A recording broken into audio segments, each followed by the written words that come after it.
Fox 45 talking one-on-one with the former Baltimore police commissioner, his take on the ongoing crime and how to stop the bloodshed.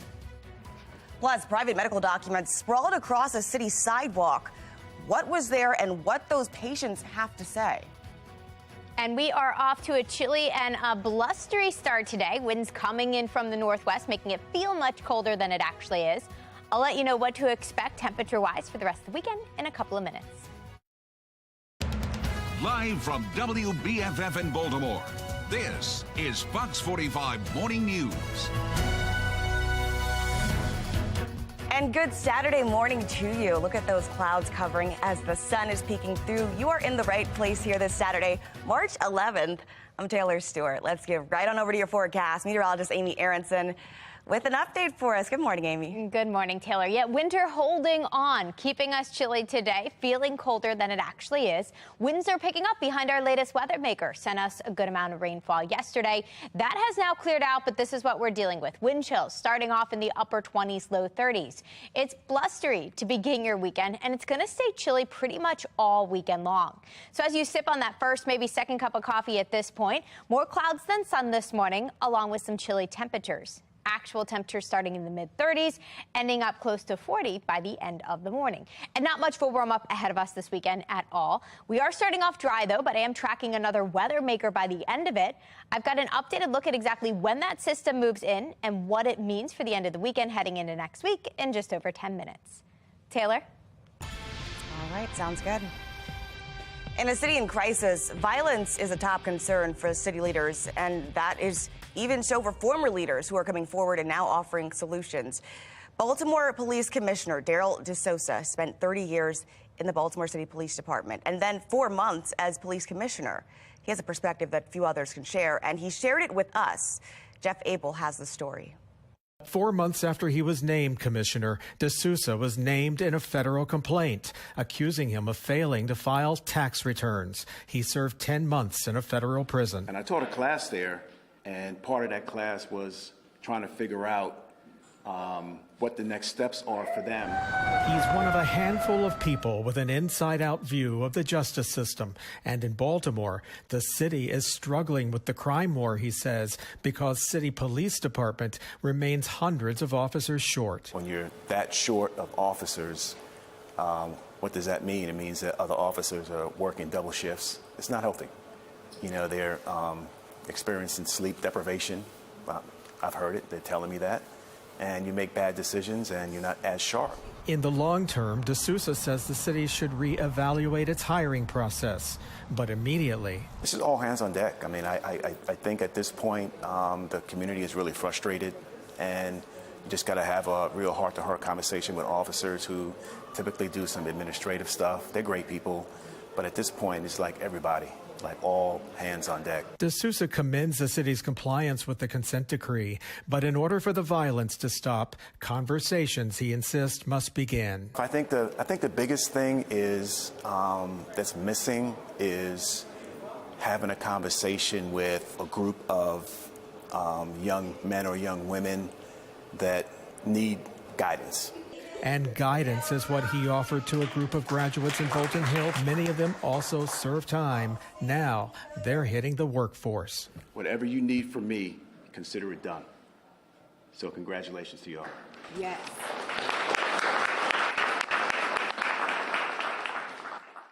Now, DeSouza mentioned struggles the Baltimore Police Department is having with hiring and retaining officers. At last check, Baltimore City Police had just over 2,100 officers, losing about 8% of its force last year. Police hired over 1,000 new recruits, but lost 277 last year. Now, the department is trying to sweeten this deal for potential recruits by offering higher wages and signing bonuses. Elsewhere in a city in crisis, Baltimore City Council members Odette Ramos and James Torrance are spearheading a new effort to tackle Baltimore's vacant home crisis. They're looking to create the Land Bank Authority. It would work with other agencies to redevelop vacant homes into new housing opportunities.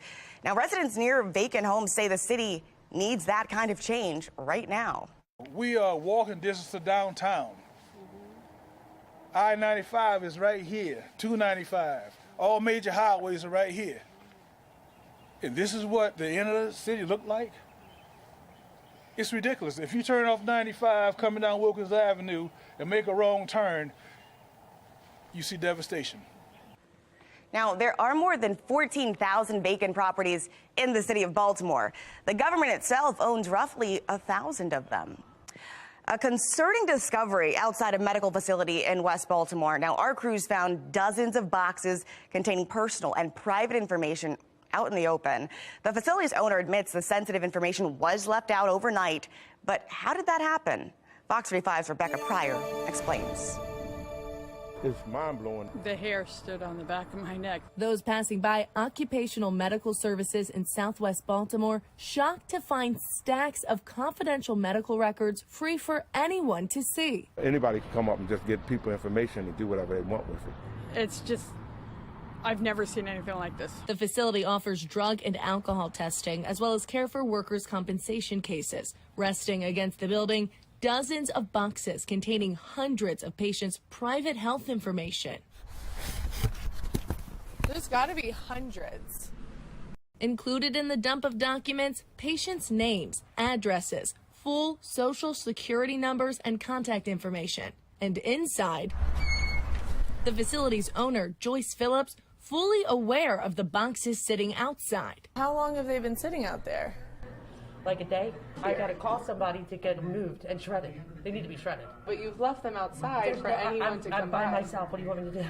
Well, it's been over 24 hours now and you haven't moved them. I got to wait for the company to come and shred them. Phillips explained the documents are from another one of her facilities that was recently shut down, but couldn't explain why they were left outside overnight. Why couldn't you bring them in? 200 boxes, 75 pounds each. So what are you going to do about this? You're just going to leave patients? No, I'm not going to leave it. I just told you.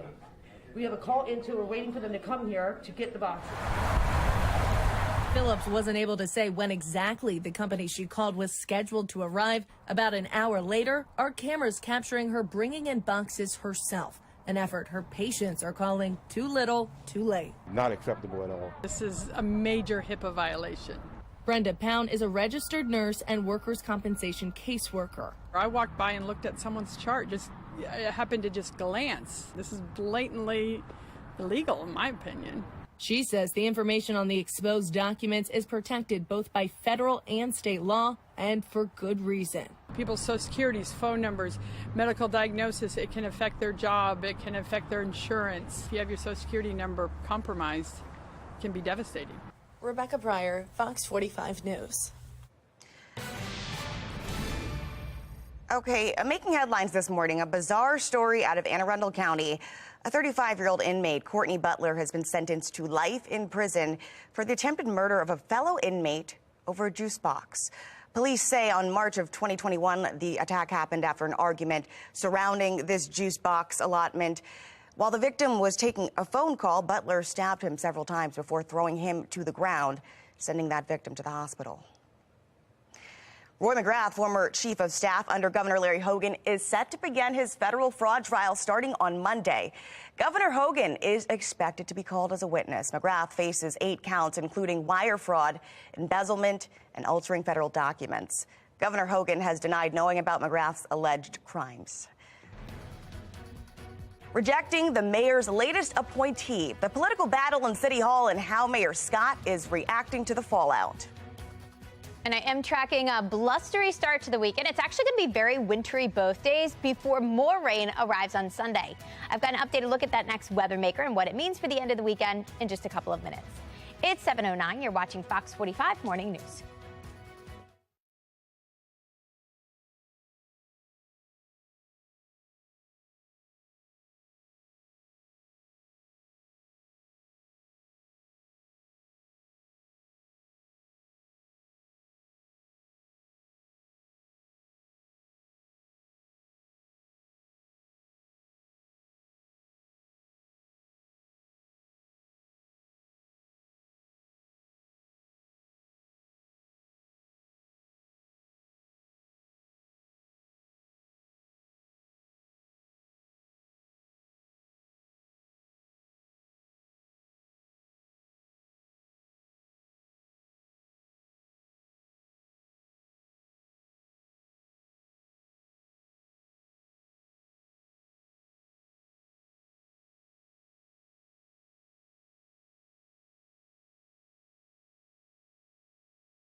All right, let's get your Saturday started off with some events that are happening today in our region. All right, if Baltimore City Schools is ready for you, you're looking to hire, they're hiring for some dedicated teachers here, holding a recruitment event and hiring fair today from 9 to 1. It's happening at Waverly Elementary School and Middle School. The attendees will have a chance to meet school leaders, interview, and some will walk away with a job offer today. Starting at 10 o'clock today, you can also head over to the Convention Center and check out the Maryland Auto Show. Amy Aronson was there yesterday. It is a cannot-miss event. And then finally at 2 o'clock, Towson women's basketball will take on William and Mary at the SCU Arena at the CAA semifinal game. If Towson wins this, they're going to play in the championship tomorrow. Torrential rain in California threatening to flood the state's major reservoirs. What officials in Sacramento are doing for the first time in 4 years to try to stop it. More arrests in the tragic kidnapping of the American tourist south of the border. Why the U.S. ambassador to Mexico is calling Mexico's president a hypocrite. You're watching Fox 45 Morning News, all local, all morning.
Making headlines this morning, Mexican authorities confirmed the arrest of 5 additional suspects in the kidnapping and deaths of Americans in Matamoros. Now, this is on top of the guard that was arrested on Monday when officials rescued 2 of those victims. The Gulf Cartel issued a letter apologizing for this attack, saying it would hand over the members involved. That letter contained a picture of 5 men bound up. It's not been confirmed, though, if those are the same men the U.S. is after. The U.S. ambassador to Mexico is calling it a significant operation. From the minute that I got the call that we had 4 missing Americans, is that our job was to do everything we could to find them and to hopefully find them alive.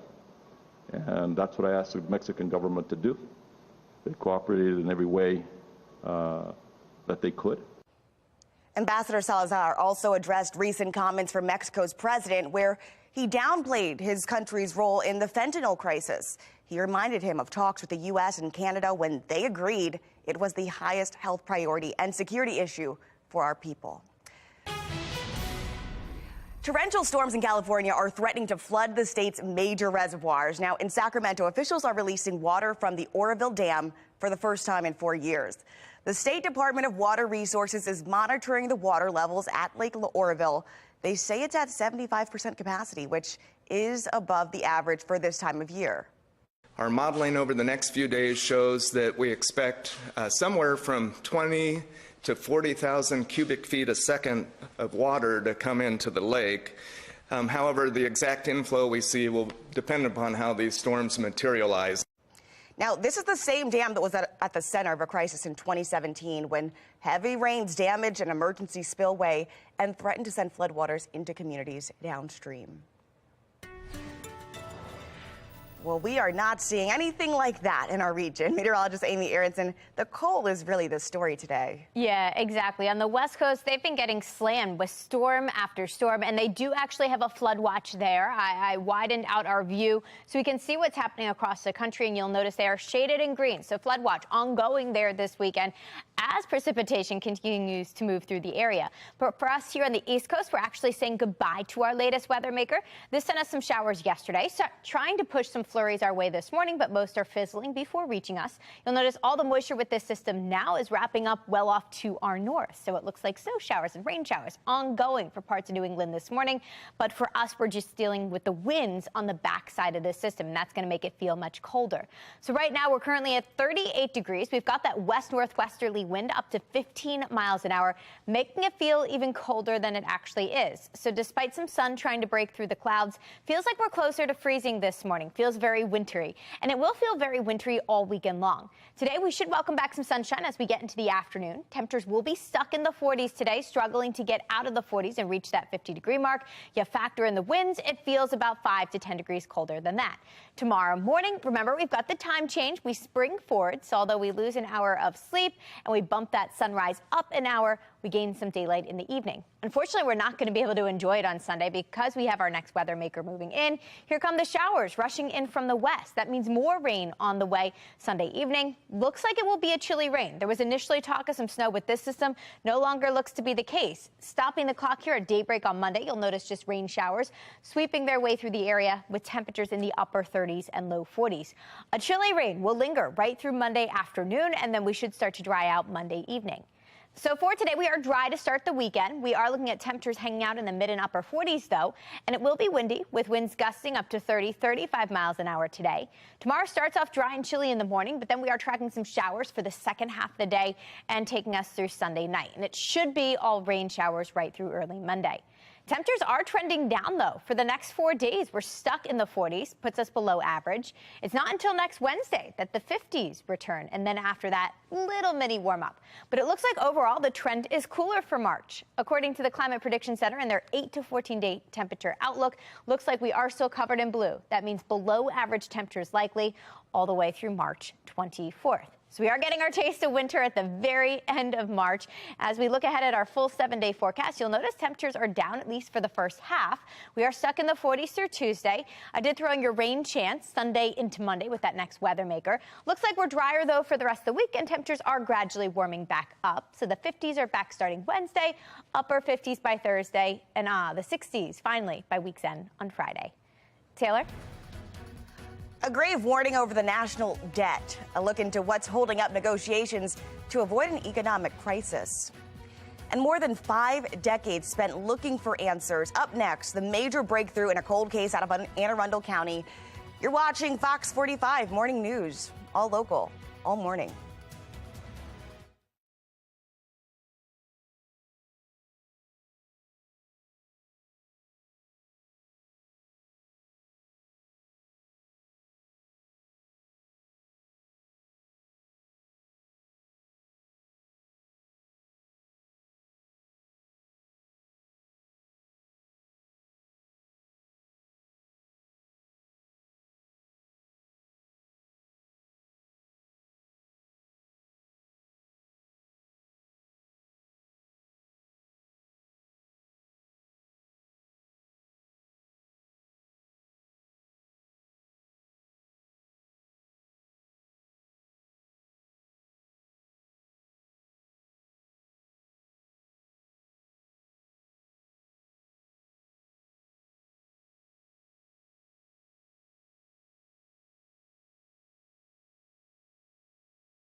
New developments in a case that spanned more than 50 years out of Anne Arundel County. Investigators finally say they found their suspect in the 1970 death of Pamela Conyers. Fox 45's Vincent Hill shows us what finally led to this suspect and why friends say this is still not closure in her case. It was a typical Friday for 16-year-old Pamela Conyers back in October of 1970, and it all started here at Glen Burnie High School. She just attended the Glen Burnie High School homecoming bonfire. Later that night, she got in her car and ended up at this mall, and that is the last time she was seen alive. Anne Arundel police detailing what happened next. 3 days later, on October 19th, 1970, Pam's car was found abandoned. Less than 24 hours later, on October 20th, 1970, Pam's body was found. The cause of death, strangulation. That's where the trail went cold for over 50 years. Hundreds of leads, but no headway until FBI agents use investigative genetic genealogy to generate new leads. That new lead taking the suspect pool from hundreds to just one man, according to the Anne Arundel police chief. That suspect is Forrest Clyde Williams III. Williams died in 2018 before family and friends could get justice for Pamela's murder. This is a case that has haunted me for close to 53 years. Classmate Michael Golden recalls learning Pamela had gone missing. I remember that Monday morning, I had trigonometry class with her, and seeing her empty desk really brought it home, made it real. Golden says the revelation is a sense of relief, but also frustration. It feels kind of good that we have a solution, but I'm still frustrated because we don't know anything about this guy, how it all came about. Neither do Anne Arundel police. There's no evidence to link Pamela and Forrest at all. So detectives and investigators don't believe that these two had any run-ins before this fatal night. They also don't know if Williams' DNA may be tied to other murders and are not sure if someone else may have helped him kill Pamela Conyers. They're not releasing many details, but say the case is still open. Now, we're told Williams' DNA has been entered into the National DNA Database, and Anne Arundel police are waiting for any results that come out of that. Williams died in Virginia, so if there is a link to any potential other victims, that search could expand to there. At Anne Arundel Police Headquarters, Vincent Hill, Fox 45 News. New development in the case involving the Baltimore witness found dead just 1 week before she was scheduled to testify in a murder trial. The medical examiner is now reporting the cause of this witness' death is an overdose. Because of her death, the city state's attorney's office says it can no longer move forward with this trial, and the court released the accused killer. Friends of the victim tell Fox 45 they are devastated. It's like him being murdered all over again, you know. The murder was one thing, you know, we've been dealing with that. But now to see this person walk the streets is just as bad. According to the Mayo Clinic, the drug the suspect overdosed on was doxepin. It's commonly used to treat anxiety, depression, or insomnia. A second chance for former convicts in Baltimore after they completed a 15-week course to become certified heavy equipment operators. Members of the program say it's a life-changing experience. Your ancestors' wildest dreams, and what you do once those certificates are placed in your hand and you get gainful employment, you to have children, you just setting in motion your baby's fulfillment of their wildest dreams. So keep on pushing. The Heavy Equipment Operator program is one of 70 programs designed to help former prisoners get back on their feet. A workforce training center is currently under construction in Northeast Baltimore. Mayor Brenton Scott dodging our questions after the city council rejects his pick for city administrator. His office's next move, and the back and forth continues. Wind chills starting off in the upper 20s and low 30s.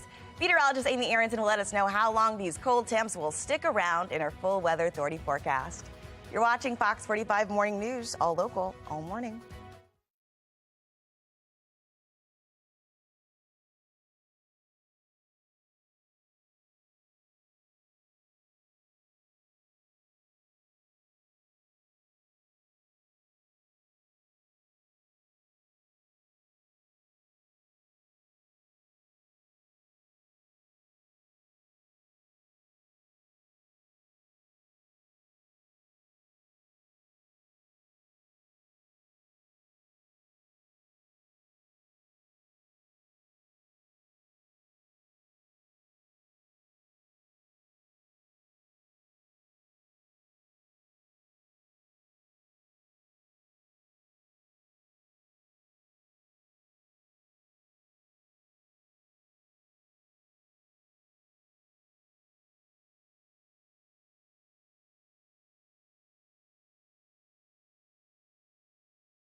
Live from WBFF in Baltimore, this is Fox 45 Morning News.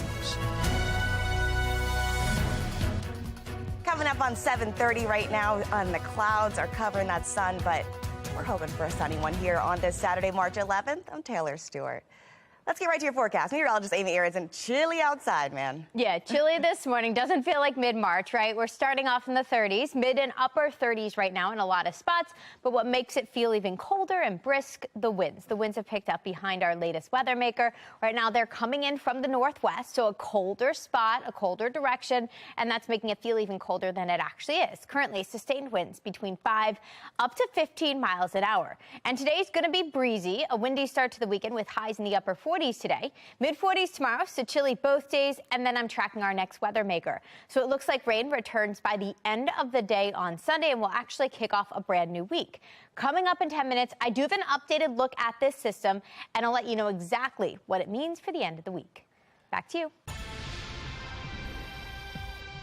We have failed our constitutional duty to the citizens in the charter of this city. I am off and I'm tired. And I'm being frank, colleagues. While I may respect you in the sense of this chamber, you have violated the trust of this chamber and the people of Baltimore. Emotions very high inside City Hall as City Council does not approve the mayor's pick for City Administrator Faith Leach. Mayor Scott says the rejection here is political and his office will nominate Leach again on Monday. Fox 45's Mackenzie Frost was inside that contentious meeting and has the mayor's response. Thursday night, a message from the city council. But this city, it's in disarray. This vote is not about you. At this time, I move to reject the nomination. Led by Councilman Isaac Yitzi Schleifer, a rejection of Faith Leach to be the city's next administrator. The mayor's pick for the position created by voters in 2020. That move leading to this. It is utterly unacceptable that we do not follow our own rules. And questions over the Scott administration's working relationship with the other elected members of the council. The administration as a whole, they have not been communicating to the council. Good morning, everyone. Friday morning, Mayor Scott's own frustration. What happened last night in the committee is not how we solve the problems we have in recruiting talented people to serve the people of Baltimore. Standing with supporters, the mayor says the rejection of his pick was political, and he's working with City Council President Nick Mosby to ensure Leach is confirmed. The president has now said to me that he and I will work with the council, with the committee, to make sure that that happens moving forward. Mosby's office telling us via statement he is committed to working with the Scott administration. The mayor doubling down on his support for Leach, who serves as the deputy mayor. Trust me, Baltimore, we are better with Faith Leach as our city administrator. Thank you. Despite being a news conference, the mayor not taking any questions, walking away from the podium. Why do you think this vote happened the way it did? As he ran back into City Hall. What matters is that the voters of Baltimore voted on this. Why won't you answer questions about this? And up the stairs. The council members opposing Leach maintain their rejection is rooted in frustration with the workings of city government. The communication that this council has not been given. And this isn't the first time leaders inside City Hall say they've been left in the dark about decisions from Mayor Scott. The Safe Streets restructuring. My team nor myself was provided any prior briefing on the restructuring of Safe Streets. Controversial BGE conduit contract. No, it's not the first time that there's been a breakdown in communication. And now an apparent unraveling of plans for the mayor. But it sends a message that basically, as city council, we need to be listened to more. Political analyst John Deedy says Leach's rejection should sound alarm bells within the mayor's office. And the fact that they were willing to challenge him and basically say, yeah, she's qualified, no. That would be a really big red flag. Maybe he's starting to lose a little bit of his political power. The nomination is not the only issue dividing City Hall. On Thursday, the City Council held a hearing on the mayor's Clean Corpse program. It would give $15 million to nonprofits cleaning up Baltimore. But some in the city say it overlaps with the efforts, and the money would be better off going to another area like the Department of Public Works. Why in the world would, the administration give $15 million towards privatization of community groups to perform these functions and to hire people when that's exactly what we're trying to do? Now, some members of City Council continue to push back on a deal between Mayor Brandon Scott and BGE over the conduit system. The mayor is accused of not following the proper protocol when approving this deal because 2 members of the board were not there to vote. It's a huge win for the city. It's a bad deal for the city. There is no question on the legality on this solicitor side. This is a done deal. We're acting on the deal. It's done. The way that this entire situation has been handled is nothing more than a power grab and move that suits the interests of private industry. What we're missing here is a judge. I think we've reached the point where it's clear that we just have to agree to disagree. And this brings us to our question of the day. If elections were held today, would you vote to re-elect Mayor Scott? So far, 93% of our voters are saying no. We can go to foxbaltimore.com/vote to weigh in. Troubles are continuing for Baltimore City schools. Now, this week, Project Baltimore revealed graduation rates in Baltimore City have hit a 9-year low. And in February, a report showed that 0 students at 23 different city schools, among those who were tested, did not test proficient in math. Now, that's out of 2,000 students that took that test. Yerpsy Morgan of Peace joined us on Fox 45 News at 5 o'clock on yesterday to discuss where city schools are falling short. Everybody in the school system, particularly the CEO, needs to be held accountable for this. So it's even more shocking when you look at the actual numbers and realize that 75% of Baltimore City schools were either at a 1 or a 2-star level. That's insane. On top of that, if we look at the school's budget, we know that they received $790 million in grants, in federal grants, 20% of which was required, at least 20% was required to be held back to help students in that achievement gap through COVID. Where has that money gone? Our Project Baltimore team has done extensive reporting on failures within city schools. You can find the reports on our website, foxbaltimore.com/Project Baltimore. In New York, a school official has been removed from his position following revelations about his hiring practices. The superintendent, or rather the assistant superintendent of the East Meadow Union Free School District, was caught undercover on video this week. He was filmed by conservative group Project Veteras, and in this video, he discussed a hiring rubric he developed, which helps him weed out any potential conservatives who apply for the school district. The community is now expressing outrage over this situation. There are so many tests that these kids take on a daily basis that we don't know about, okay? Now, if you know that a parent is a conservative and a child is a child of a conservative parent, would you rank them so low that they couldn't get to the next grade? The school board has pledged a full investigation, and the district told Sinclair Broadcast Group that he had been removed and he's on administrative reassignment and will not be in the school building. We're learning 58-year-old Ronald Heiston Jr. was the victim in last week's deadly tanker crash in Frederick County. It sent black plumes of smoke shooting into the sky, and Heiston, we learned, is from Smithburg in Washington County. Investigators still don't know why the truck left the road, hitting a tree and catching fire. Heiston's truck had about 8,000 gallons of gas inside of it when it crashed. He died there at the scene. Several homes were also damaged by this fire as he crashed. Maryland State Police are identifying a trooper shot in the line of duty this week in Wibico County. Sergeant Brooks Phillips was shot during a traffic stop. It happened on Tuesday. Now, during that stop, a 23-year-old Kiefer Cooper allegedly shot and hit Phillips multiple times before crashing his car and dying himself. Phillips has been released from the hospital. A new perspective on the crime crisis after spending almost a year in prison. We hear from a former Baltimore police commissioner about his concerns, the city's approach to crime. And we are looking at a chilly day ahead of us, chilly and brisk, with high temperatures stuck in the mid-40s. I'll let you know when rain's going to return to our area this weekend in just a couple of minutes. It's 7:38. You're watching Fox 45 Morning News.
Okay, so maybe you've heard about food deserts, but what about food swamps? Now, those are areas where even if food is available, oftentimes it's mostly junk, which could lead to some serious health issues.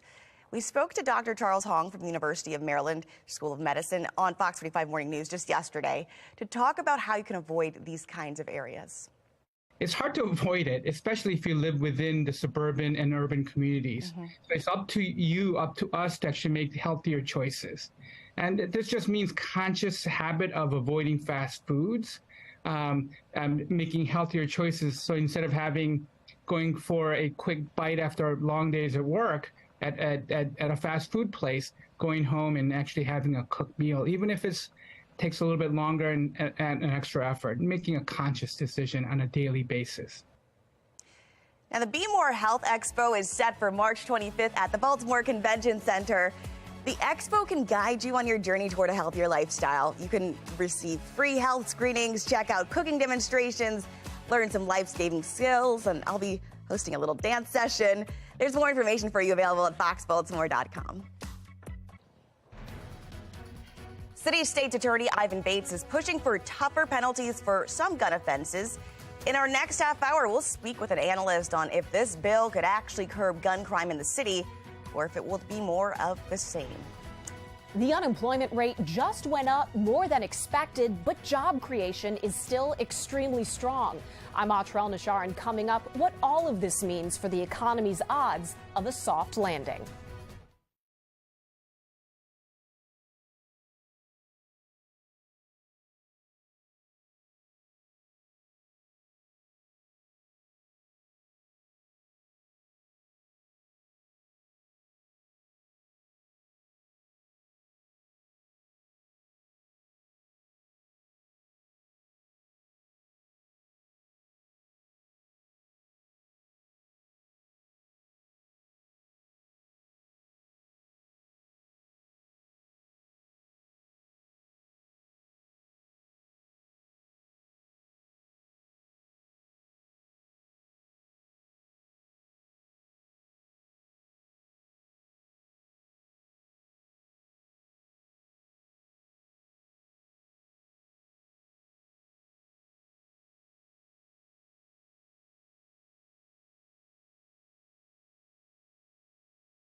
The February jobs report is out and it shows unemployment rates are up, but job growth remains relatively strong. And it's not been well received on Wall Street as all three major indexes ended in the red, rather. National correspondent Andra Alanchar looks into the current trends and whether they're here to stay. A fresh reading of the U.S. labor market shows conditions are still red hot, with workers in high demand, but things are starting to cool. Today's job numbers is clear. Our economy is moving in the right direction. 311,000 jobs added last month, according to the Bureau of Labor Statistics, with the biggest gains in leisure and hospitality, retail, healthcare, and government. It's a smaller number than January's more than 500,000 jobs added. At any other time, an increase in the unemployment rate would be worrying news. But in this moment of tight labor market conditions contributing to inflation, I thought this report was the best of all worlds. With the number of Americans either working or looking for work growing for 3 straight months now, businesses are finding it easier to fill roles without having to resort to inflationary wage growth. In the eyes of the Federal Reserve, there's still a long way to go. Back in December, Fed officials projected that by the end of this year, unemployment will be a full point higher than it is now as they engineer an economic slowdown to tame inflation. And that put Fed Chair Jerome Powell at the center of bipartisan criticism on Capitol Hill this week. When you're slowing the economy, you're trying to put people out of work. That's your job, is it not? Not really. We're trying to restore price stability. And putting 2 million people out of work is just part of the cost, and they just have to bear it. Will working people be better off if we just walk away from our jobs and inflation remains 5-6%? Powell reminding them 4.6% unemployment is better than it's often been over the past 75 years. But mass layoffs are a telltale sign of recession. And despite historic trends, jumps in the unemployment rate of that magnitude and speed could mean business investment or productivity also take a hit. In Washington, I'm Atrel Nashar reporting. Now, President Biden's cabinet members are beginning to defend his new budget proposal as it faces backlash in the House. Now, the president's budget is seen as a blueprint for his 2024 campaign. It focuses on cracking down on oil and gas companies, creating more breathing room for the middle class. But Republicans say the price tag is too hefty. You already got $80 billion for the IRS. Now you want $43.2 billion more. Will there be increased audits on working class families with this new appropriations? I have directed already that IRA resources will not be used to increase the share of households or small businesses earning less than $400,000. Now, critics argue America's debt ceiling issue has to be addressed before any new budget discussions even begin. All righty, let's get a check of our forecast, because I think if you're getting out to walk the dog this morning, a full-on coat is what you'll need. Meteorologist Amy Aronson with that update for us. Oh, and daylight savings. I know, we cannot forget. Daylight saving time kicks off tomorrow. So tonight, before you go to bed, that's the time to really push your clocks ahead. I know a lot of them, the phones automatically switch now, but if you have any other clocks in your house, great time to switch them ahead before going to bed tonight.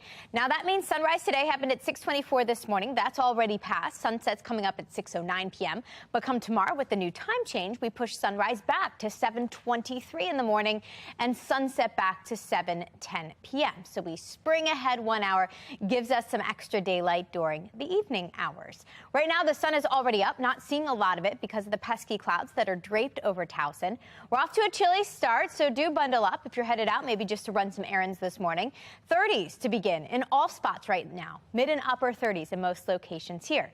If we take a look at what's happening on the weather map, latest weather makers pulling away from us. We're actually drying out, but winds are picking up behind it. Couple of flurries trying to reach us. Not much, though. Most of the moisture with this system has moved on. It's up to our north and east. Looks like a snowstorm getting underway for parts of New York heading into New England today, but won't be the case here. So showers will continue to rotate for our neighbors to the north, but for us, we're under the clouds for much of the afternoon and dealing with the winds. Now, come tomorrow, a new system pushes in from the west. We start off dry in the morning, but it looks like by the late afternoon, we're tracking our next batch of showers. Rain pushes in overnight Sunday and will linger for the first part of your Monday. So Monday morning's drive looks like a wet one. Initially, there was talk of some snow mixing in with this system. Looks pretty limited. I think at most a couple of flurries early Monday. This system will exit by Monday evening, and after that, we'll finally dry out for the rest of the week. Today, we are dry, but it is cold. Here's a preview of how cold it's going to feel this afternoon. Feeling like we're in the mid and upper 30s to near 40 degrees today, so there is a chill to begin. Over the next couple of days, rain chances do go back up beyond today. So showers arrive late Sunday. It's just a chilly rain with highs in the mid-40s. By Monday, looks like a washout. At least to begin, we've got some soaking rain for your Monday morning drive. But after that, it's drier, turning breezy and chilly again on Tuesday with highs in the mid-40s. After that, temperatures will start to improve. We're back in the low 50s by midweek, upper 50s by Thursday, and then the 60s are briefly back by week's end. Taylor? The Towson Tigers are now 2 wins away from their second NCAA tournament appearance ever. We're going to recap that quarterfinal win over Hampton, plus an update on the Terps. That's all ahead in Sports Unlimited.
Welcome into your morning sports report. I'm Rocco DeSangro. Maryland is a team that knows there are doubters out there, those saying the Terps that can't win away from home. While their track record speaks for itself in the Windy City, Maryland looked to prove the naysayers wrong.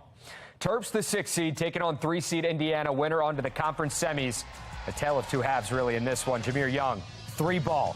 Terps go on an 11-0 run and led by 2 at the half. That was big. Second half, here come the Hoosiers. 15-0 run here. Tamar Bates ignites the crowd with that three-pointer. And Maryland's quest for a Big Ten championship falls short, 70-60. The final score. The Terps will await their fate on Selection Sunday. Towson women's basketball entered the day 3 wins away from their second ever trip to the NCAA tournament. Tigers hosting Hampton in the conference quarterfinals. Kylie Cornegay-Lucas, she's been phenomenal all season long. She led the way with 18 points. Quinzia Fulmore with a 13-point, 10-rebound double-double. How about them Tigers roaring into the conference semis with the 87-65 win? I knew we would be ready, but however, it's always the first game, so just getting off those initial jitters in the first quarter felt good. This was a team effort, team win, something we've been emphasizing from day one, that our strength is in our depth. And I'm just really proud of the way we competed today. We have a trade to announce. I just don't have the really cool NFL music behind me. The Bears are sending the #1 pick to Carolina, and they're getting an absolute haul. In exchange, Chicago gets former Terp DJ Moore, the 9th overall pick this year, as well as a second-round selection, a first-round pick in 2024. I'm not done. A second-rounder in 2025. All right. It won't be made official until Wednesday. Spring training action in Sarasota. O's taking on the Twins. Governor Wes Moore throwing out the first pitch.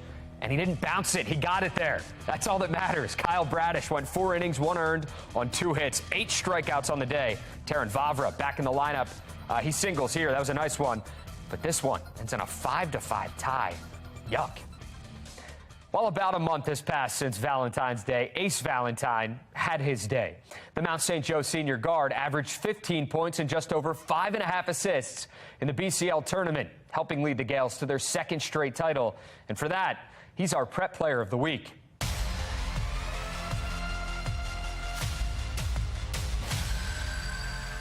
You were big in why you guys went back-to-back and ended up winning that title again. And for that, you're the FOX45 Prep Player of the Week. Congratulations, man. I mean, it was just coming off the MIA. We had to get back. I mean, it was the #1 goal from the beginning of the season. We wanted to win championships, as many as we can. So, like, coming into the BCL tournament, we had something to prove.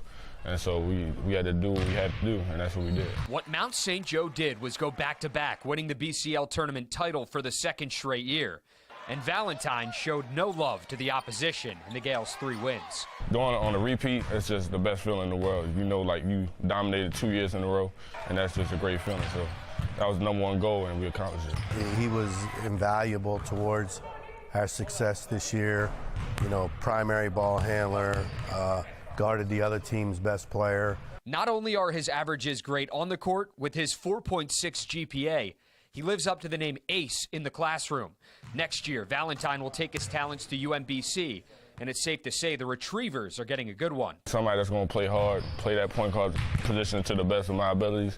I mean, get everybody involved, play hard on defense and offense, and just do whatever is needed to win. I mean, I think he can step in next year and contribute, and each year he's there having more and more of an impact, you know, towards them winning and being successful. Prep Player of the Week is provided by Allegram, your trusted source for awards. Big congrats again to Ace. To nominate a Prep Player of the Week, email me or hit me up on Twitter or Facebook. That's your morning sports report. I'm Rocco DeSangro. Have a great Saturday.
City State's Attorney Ivan Bates pushing for tougher penalties for gun offenses. We'll speak with an analyst on if this bill could actually curb gun crime in the city or if we'll see more of the same. And city school graduation rates hit the lowest point in 9 years. FOX45 News Project Baltimore dives deep into which schools are falling short. And the weekend is off to a blustery start. I'll let you know when we're tracking our next weather maker and what it means for your weekend plans in a couple of minutes. Live from WBFF in Baltimore, this is Fox 45 Morning News. And good morning to you. Live look over Towson right now, and it is Saturday, March 11th.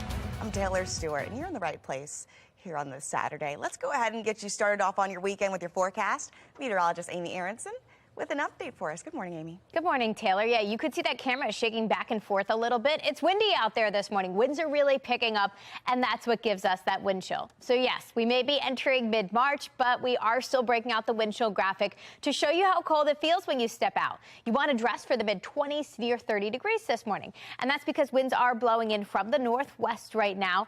We've got wind speeds anywhere between 5 and 15 miles an hour with gusts even higher than that. So as you enjoy some coffee this morning, maybe stay inside, stay warm, stay cozy, allow temperatures to improve. They're not going to warm up a whole lot today. We're technically starting off in the 30s, and we only end the morning in the low 40s. And we're actually going to be stuck in the 40s all day long. And then tomorrow, we've got some more rain on our hands. Coming up in just about 10 minutes, I do have an updated look at the timeline of our next weather maker and what that means for the end of your weekend plans. Taylor? In a city in crisis, violence is still a top concern for city leaders, and so much so that some former leaders are coming forward offering their own solutions. Former Baltimore City Police Commissioner Daryl D'Souza spent 30 years with the department and then 4 years as the police commissioner. Jeff Abel has a perspective that few others can share. Here's the story. 4 months after he was named commissioner, D'Souza was named in a federal complaint, accusing him of failing to file tax returns. He served 10 months in a federal prison. And I taught a class there, and part of that class was trying to figure out what the next steps are for them. He's one of a handful of people with an inside-out view of the justice system. And in Baltimore, the city is struggling with the crime war, he says, because city police department remains hundreds of officers short. When you're that short of officers, what does that mean? It means that other officers are working double shifts. It's not healthy. You know, they're experiencing sleep deprivation. I've heard it. They're telling me that. And you make bad decisions and you're not as sharp. In the long term, D'Souza says the city should reevaluate its hiring process, but immediately. This is all hands on deck. I mean, I think at this point, the community is really frustrated, and you just got to have a real heart-to-heart conversation with officers who typically do some administrative stuff. They're great people, but at this point, it's like everybody. Like all hands on deck. D'Souza commends the city's compliance with the consent decree, but in order for the violence to stop, conversations, he insists, must begin. I think the biggest thing is that's missing is having a conversation with a group of young men or young women that need guidance. And guidance is what he offered to a group of graduates in Fulton Hill. Many of them also served time. Now they're hitting the workforce. Whatever you need from me, consider it done. So congratulations to y'all. Yes.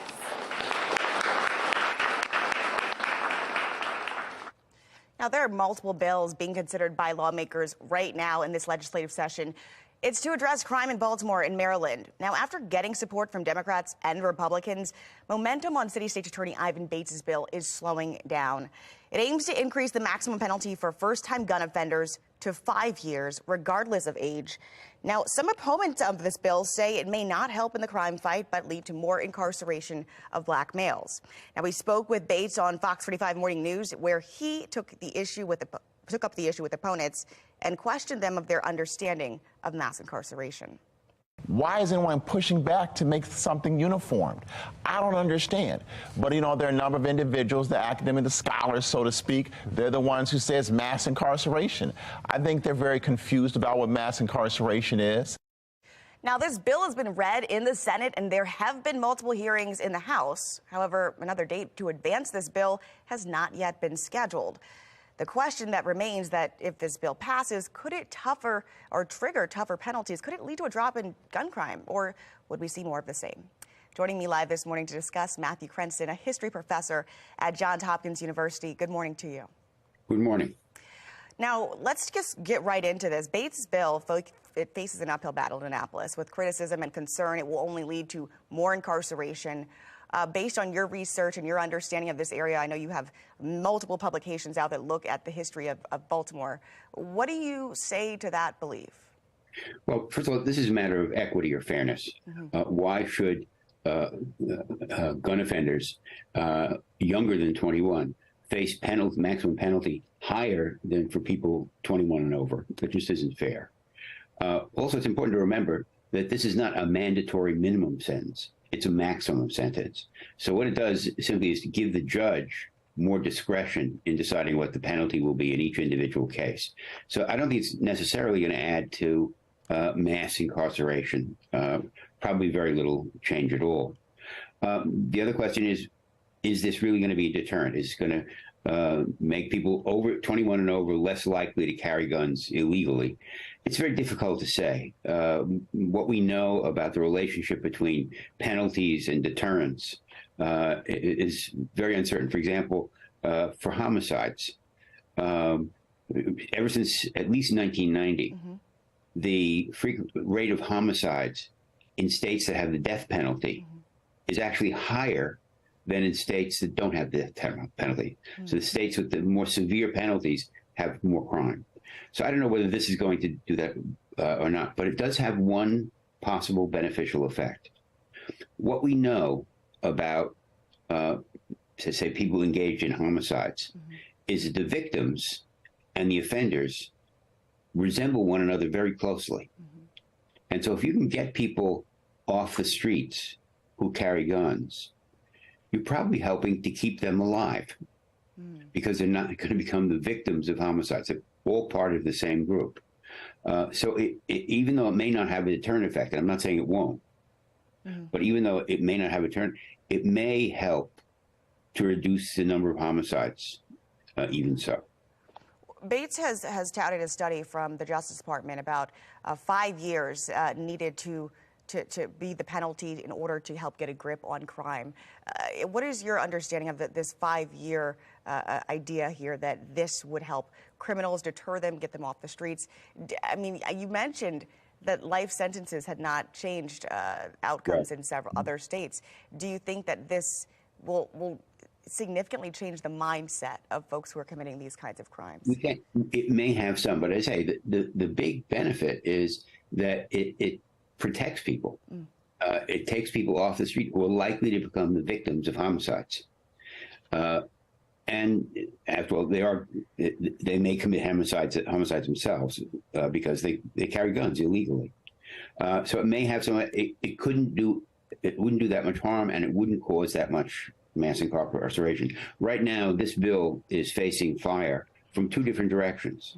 On the one hand, there are people who try to lead to mass incarceration, which I think is probably an exaggeration. And on the other hand, there are the advocates of gun rights who say this is going to infringe on the rights guaranteed by the Second Amendment. It's unfortunate that it's getting flack from both directions. Well, where it stands right now, it seems to have stalled. I mean, we don't have a date set for it next. You wrote extensively about Baltimore's history dating back to 1729, particularly through the lens of politics and race. How effective do you think this bill will be? You know, we're seeing Bates really push this forward in the House. He's the city state attorney. Do you think that there will be enough pull to actually get this passed? Right now, it doesn't look very good. And it's a shame. As I said, this is really a matter of fairness, a matter of equity. Why should younger people be penalized more harshly than older people? It should be the other way around, maybe. This is just creating a level playing field for everybody. I don't understand why the legislature is so resistant to this. I'll leave it right there. Dr. Matthew Cranston, thanks so much for joining us. Incredible insight on this bill, and we'll follow it as it moves through and hope to have you back here on Saturday on Fox 45. Thank you. All right, well, new data shedding some light on Baltimore's education failures. How Baltimore schools compare to surrounding school systems in the state. And we are looking at a blustery beginning to the weekend. We're at 39 degrees right now. Chilly both days with highs stuck in the 40s. More rain will actually follow on Sunday. I've got an updated look at the timeline of that next weather maker in a couple of minutes. It's 8:10. You're watching Fox 45 Morning News.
All right, let's take a look at some of the events happening in our region today. Baltimore City Schools are looking for some dedicated teachers. They're holding a recruitment event and hiring fair today from 9 to 1. It's happening at Waverly Elementary School, and you'll have a chance to meet school leaders and maybe even walk away with a job offer.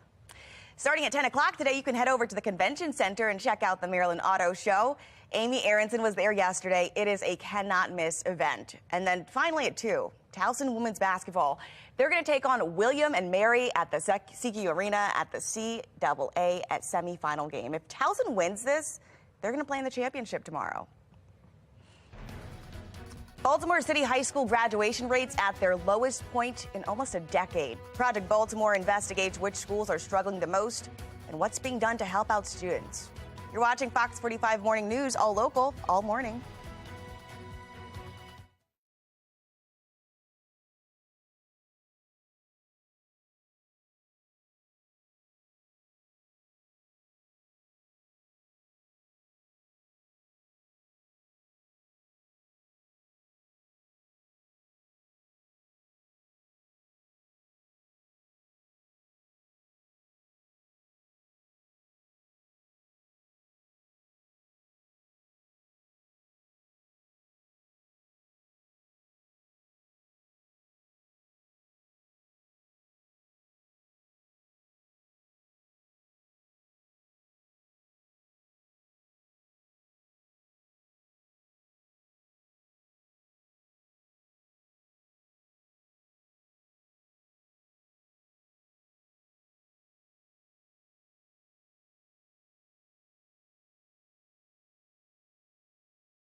Baltimore City hitting a 9-year low in the percentage of students that graduated high school in just 4 years. Chris Papps with Project Baltimore looked at the recent graduation rates from just last year and found that 10 high schools in the city had fewer than half the students graduate in that period.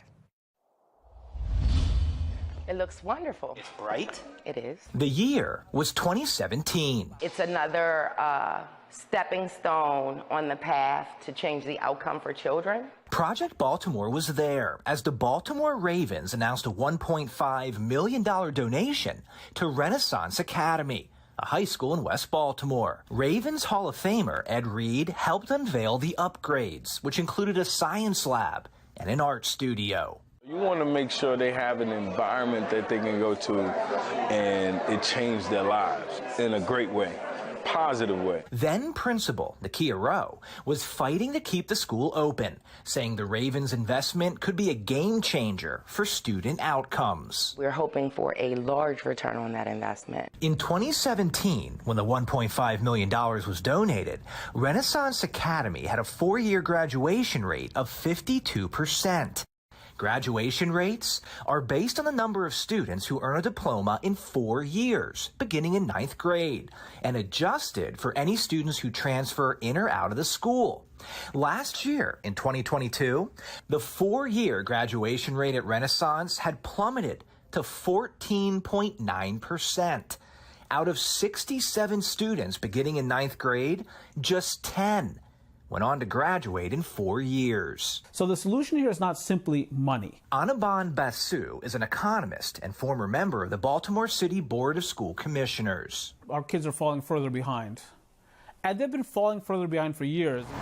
And the graduation rates reflect that.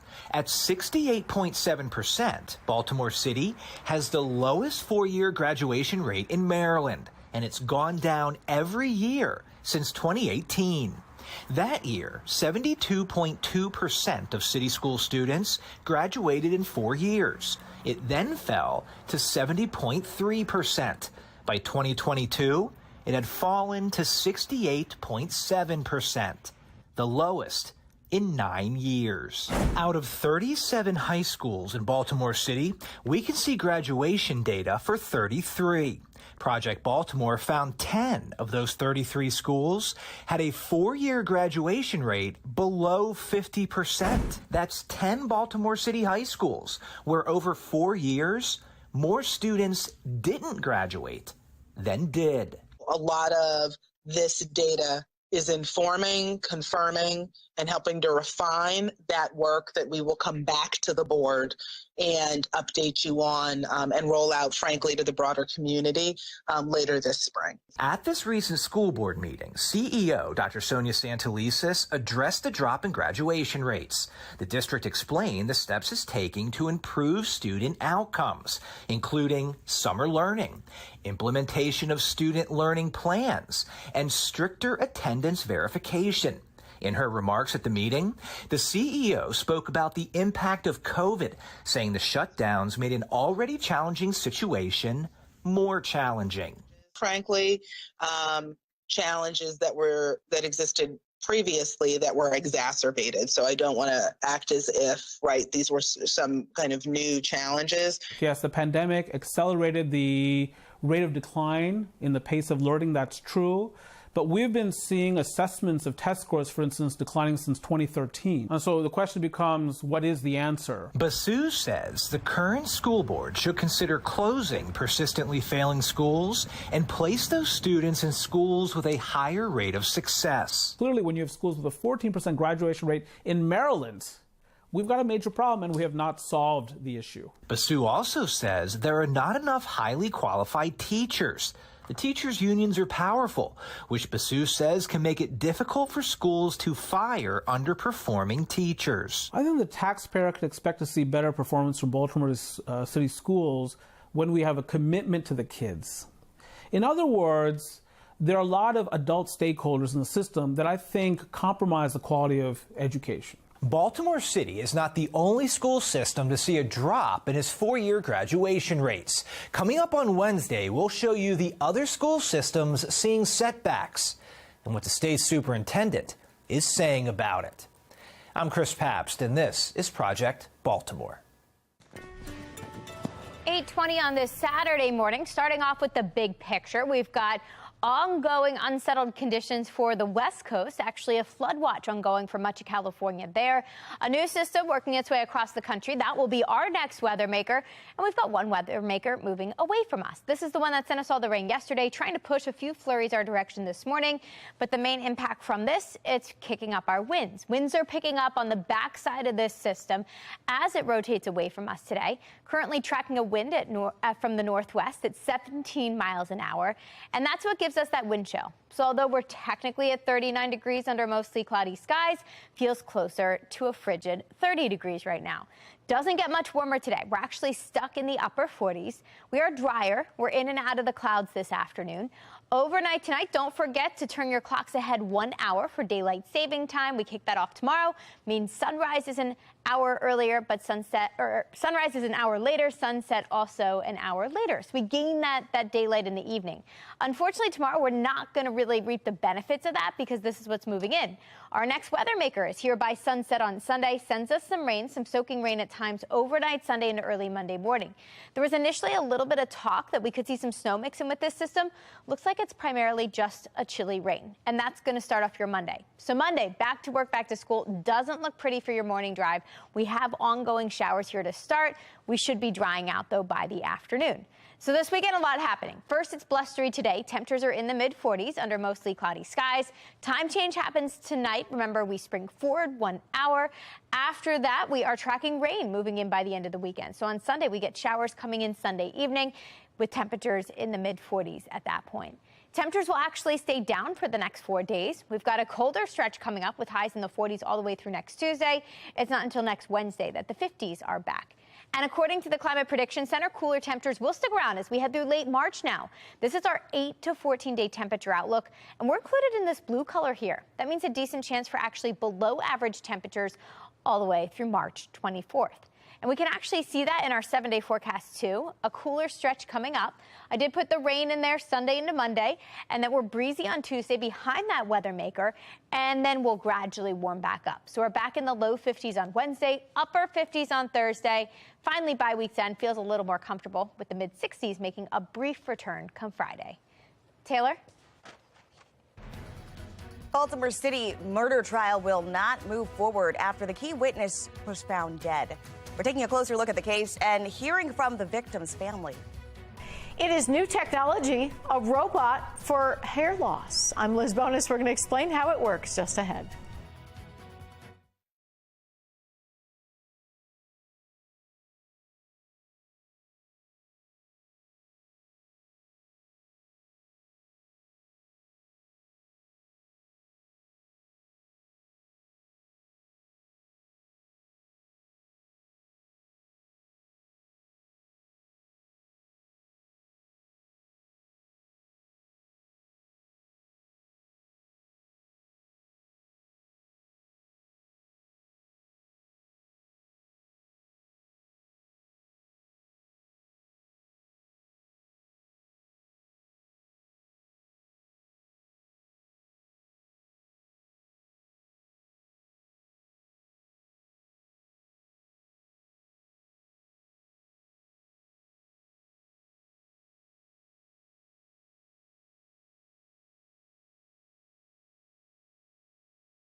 Tapping your health headlines, a breakthrough technology that could help those struggling with hair loss. Medical reporter Liz Bonus explains how it all works. Hey there, hello to you. This new technology, a robot that can help simplify hair transplants to help beat baldness. The befores and afters can be pretty dramatic from a hair transplant. Mark Lucas said when he had his years ago, they basically cut me from ear to ear in the back of my head.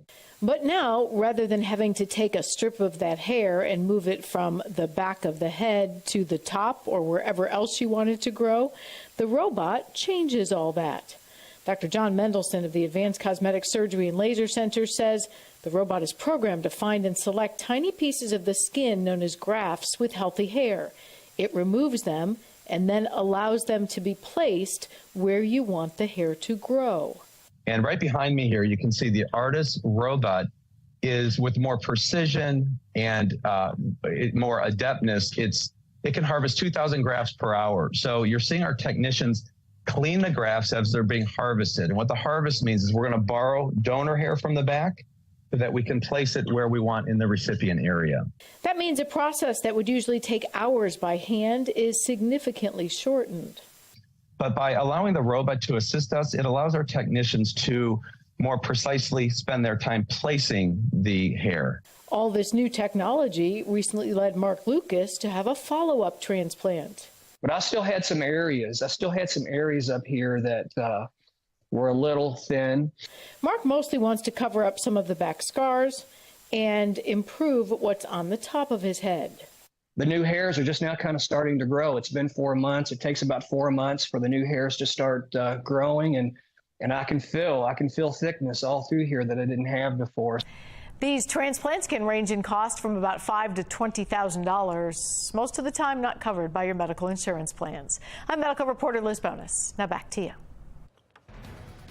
Students get report cards, and so do the schools they attend. What's the latest report card from the state and what it reveals about schools in Baltimore?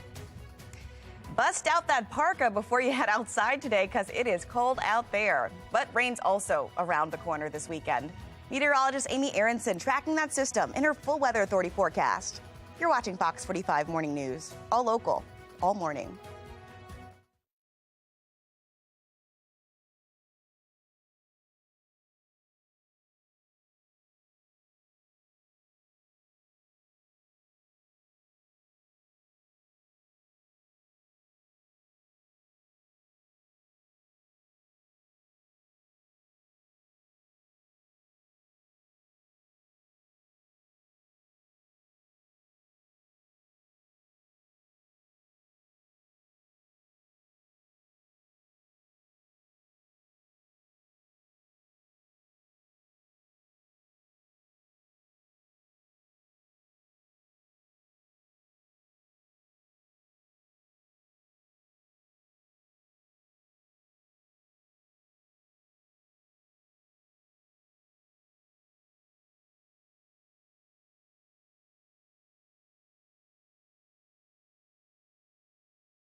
Live from WBFF in Baltimore, this is Fox 45 Morning News.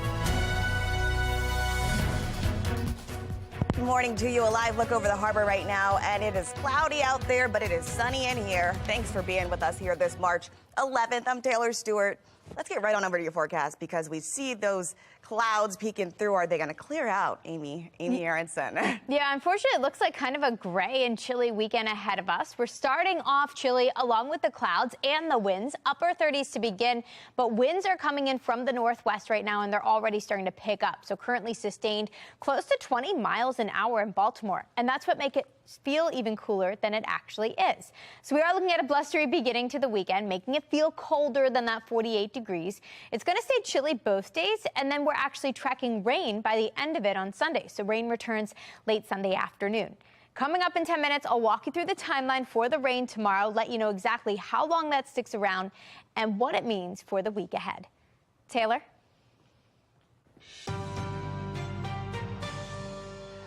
Troubles continue for Baltimore City schools. Now, just this week, Project Baltimore revealed graduation rates in Baltimore City have hit a 9-year low. Well, in February, we told you that 0 students tested proficient in math at 23 different schools here in Baltimore. And Europe C. Morgan now of Peace is speaking about where schools are falling short. Everybody in the school system, particularly the CEO, needs to be held accountable for this. So it's even more shocking when you look at the actual numbers and realize that 75% of Baltimore City schools were either at a 1 or a 2-star level. That's insane. On top of that, if we look at the school's budget, we know that they received $790 million in grants, in federal grants, 20% of which was required, at least 20% was required to be held back to help students in that achievement gap through COVID. Where has that money gone?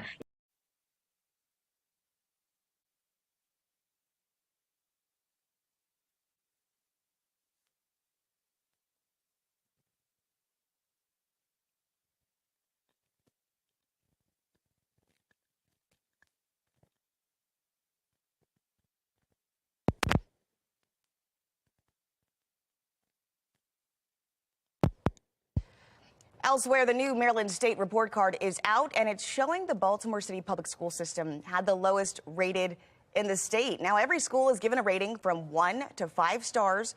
1 is being the best, and Baltimore City had 29 schools, rather, with 1-star rating. Now, the next lowest rated is the Baltimore County school system. They had 5 schools rated 1 star. And for parents and education advocates, this report card is difficult to digest. It's quite alarming. You know, we should have some type of urgency around fixing this issue. You know, we have to expect more from our city. When the last report card was released 3 years ago, Baltimore City had 12 1-star schools. We're saying that we're getting worse in these areas. Quite frankly, the district is not doing a very good job of educating students. After reviewing this report card, City Schools CEO Sonia Santelises issued a statement saying, quote, "While the immediate results are not surprising, we strongly believe that we have strategies that over time will lead to enhanced student achievement." For even the CEO of City Schools to say it's not surprising that this has happened is quite alarming. I think that there is way too much money being dumped into the public school system when they're not giving the results that kids deserve to have. The Baltimore School for the Arts was the only 5-star institution in the district. Now, joining me live this morning to discuss those recent ratings from the Maryland State Department of Education, former Baltimore City Council member Carl Stokes. Good morning to you. Good morning, Taylor. How are you this morning? I'm doing well. But first, your reaction to the 9-year low we're seeing in graduation rates. Just tell me how you see this issue. Well, I'm very disappointed, but I'm not surprised, unfortunately, because the failure here is not our students. The failure here is our school administration. This has been going on for far too many years, multi-years of failure, bad grades, absenteeism, claiming there are kids in school that are not in school, passing kids who don't deserve to pass. Not that they don't deserve to pass, but they have not completed their pass work. It is obvious that we're going to get these continued ratings that are so below all of the other schools in the surrounding jurisdictions. But again, the failure is not on our students, but on our school administration, who has failed our students for many, many years. Now, you co-founded the Bluford Drew Jensen STEM Academy. It's a charter school in Baltimore. What needs to happen structurally, from your experience, what needs to happen structurally inside of Baltimore City Schools to create the kind of change where students are not being failed? Well, first of all, we have to have a belief from those who are in North Avenue headquarters that particularly poor children can learn. There are very low expectations of these young people who come to school every day, who are looking for, honestly, a way out of their neighborhoods and their family situations in regards to how poverty is impacting them. You're not giving these kids a chance to succeed in life later. There are many kids who are coming out of the schools who don't have the skills to, for example, get a job, to be able to sustain themselves, sustain their families. It is just that the school system believes, one, that these kids can't learn, and so they're not taught. They're not given the discipline they should have in these schools, and they're not given high bars, which I've noted as a former head of school, that these kids can jump over all the hurdles, all the bars that are set, and they can succeed. And present school administration doesn't believe in the children. That's the first thing. The school CEO says there are strategies they've put in place that will yield change over time. Do these students This is the have time. that I'm sorry to interrupt. I'm sorry to interrupt. This is the time. This school administration has been there 7-8 years now. And it's absolutely a lie. They can't succeed because they've shown over multiple years that they have not succeeded. Multiple years. This is not the first report card. This is the 7th or 8th report card that this particular administration is responsible for. When you think about the thousands of students that live here in Baltimore and the amount of bloodshed we've seen this year from students who've died either near their school buildings, outside of their school buildings, when they're supposed to be in class, can you speak to the gravity of this issue? Because I think we talk about it all the time, failing schools, failing schools. But the true implication of this is incarceration, crime, inability to get a job. How do we need to start looking at this issue holistically, because this is not working?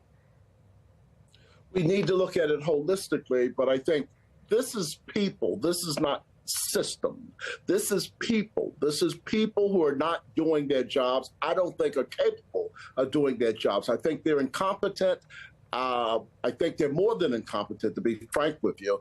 We've seen by the listing children in school who are not in school and collecting the money from the state and the feds and from the city government. We've seen them I just mentioned the ghost students, but they've also shown that they're failing students and then mocking them as successful. That is absolutely wrong. So what we have, I'm being repetitive, but we have a failing school administration more than we have failing schools. And so, yes, holistically, first we must clean house at headquarters. First, we must clean house. We can't expect those who are there, who have failed our children for multiple years, to turn around suddenly, to all of a sudden become very bright and smart and capable and competent and fix it. So when we're talking about what we need to do, we have to start with the people who are in charge. All right, we'll leave it right there. Thank you so much, Carl Stokes, for joining us and weighing in on this new report on the school system. Thank you, Taylor. Good morning to you. Absolutely. Well, you may have heard of food deserts, but what about food swamps? Well, up next, what they are and why they're an issue here in Baltimore.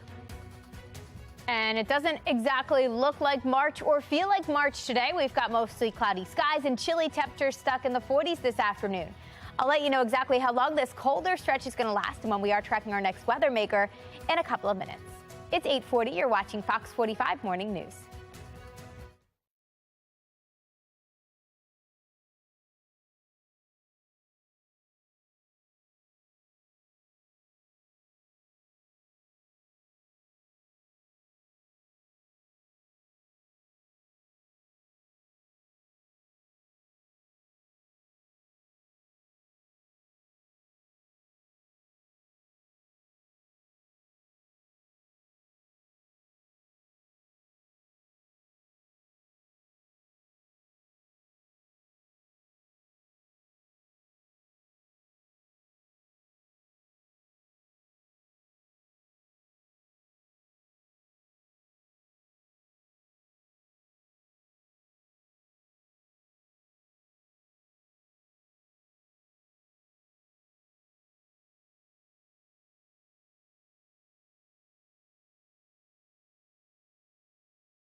Now, you've heard about food deserts. Well, what about food swamps? Those are areas where even if food is available, oftentimes it's fast food or junk food. And as you know, that leads to serious health issues. We spoke with Dr. Charles Hong from the University of Maryland School of Medicine on what we can do to avoid these kinds of areas. It's hard to avoid it, especially if you live within the suburban and urban communities. So it's up to you, up to us to actually make healthier choices.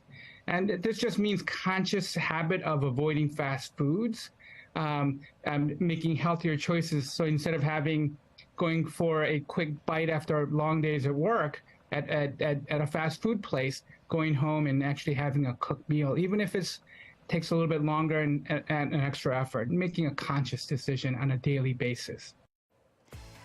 Now, the Be More Health Expo is set for March 25th at the Baltimore Convention Center. Come get healthy with us. The expo can guide you on your journey toward a healthier lifestyle. There, you can receive free health screenings, you can check out cooking demonstrations, and learn some life-saving skills. There's more information right now on foxbaltimore.com. A pair of city council members are hoping to turn a new leaf to salvage Baltimore's vacant home crisis. Their proposal as frustrated residents weigh in. And more than 5 decades spent looking for answers. Up next, the major breakthrough in a cold case out of Anne Arundel County. You're watching Fox 45 Morning News, all local, all morning.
New developments in a more than 50-year cold case out of Anne Arundel County, as police say they have a suspect in the 1970 death of Pamela Conyers. Fox 45's Vincent Hill shows us what finally led them to the suspect and why friends of Pamela say it's still not closure.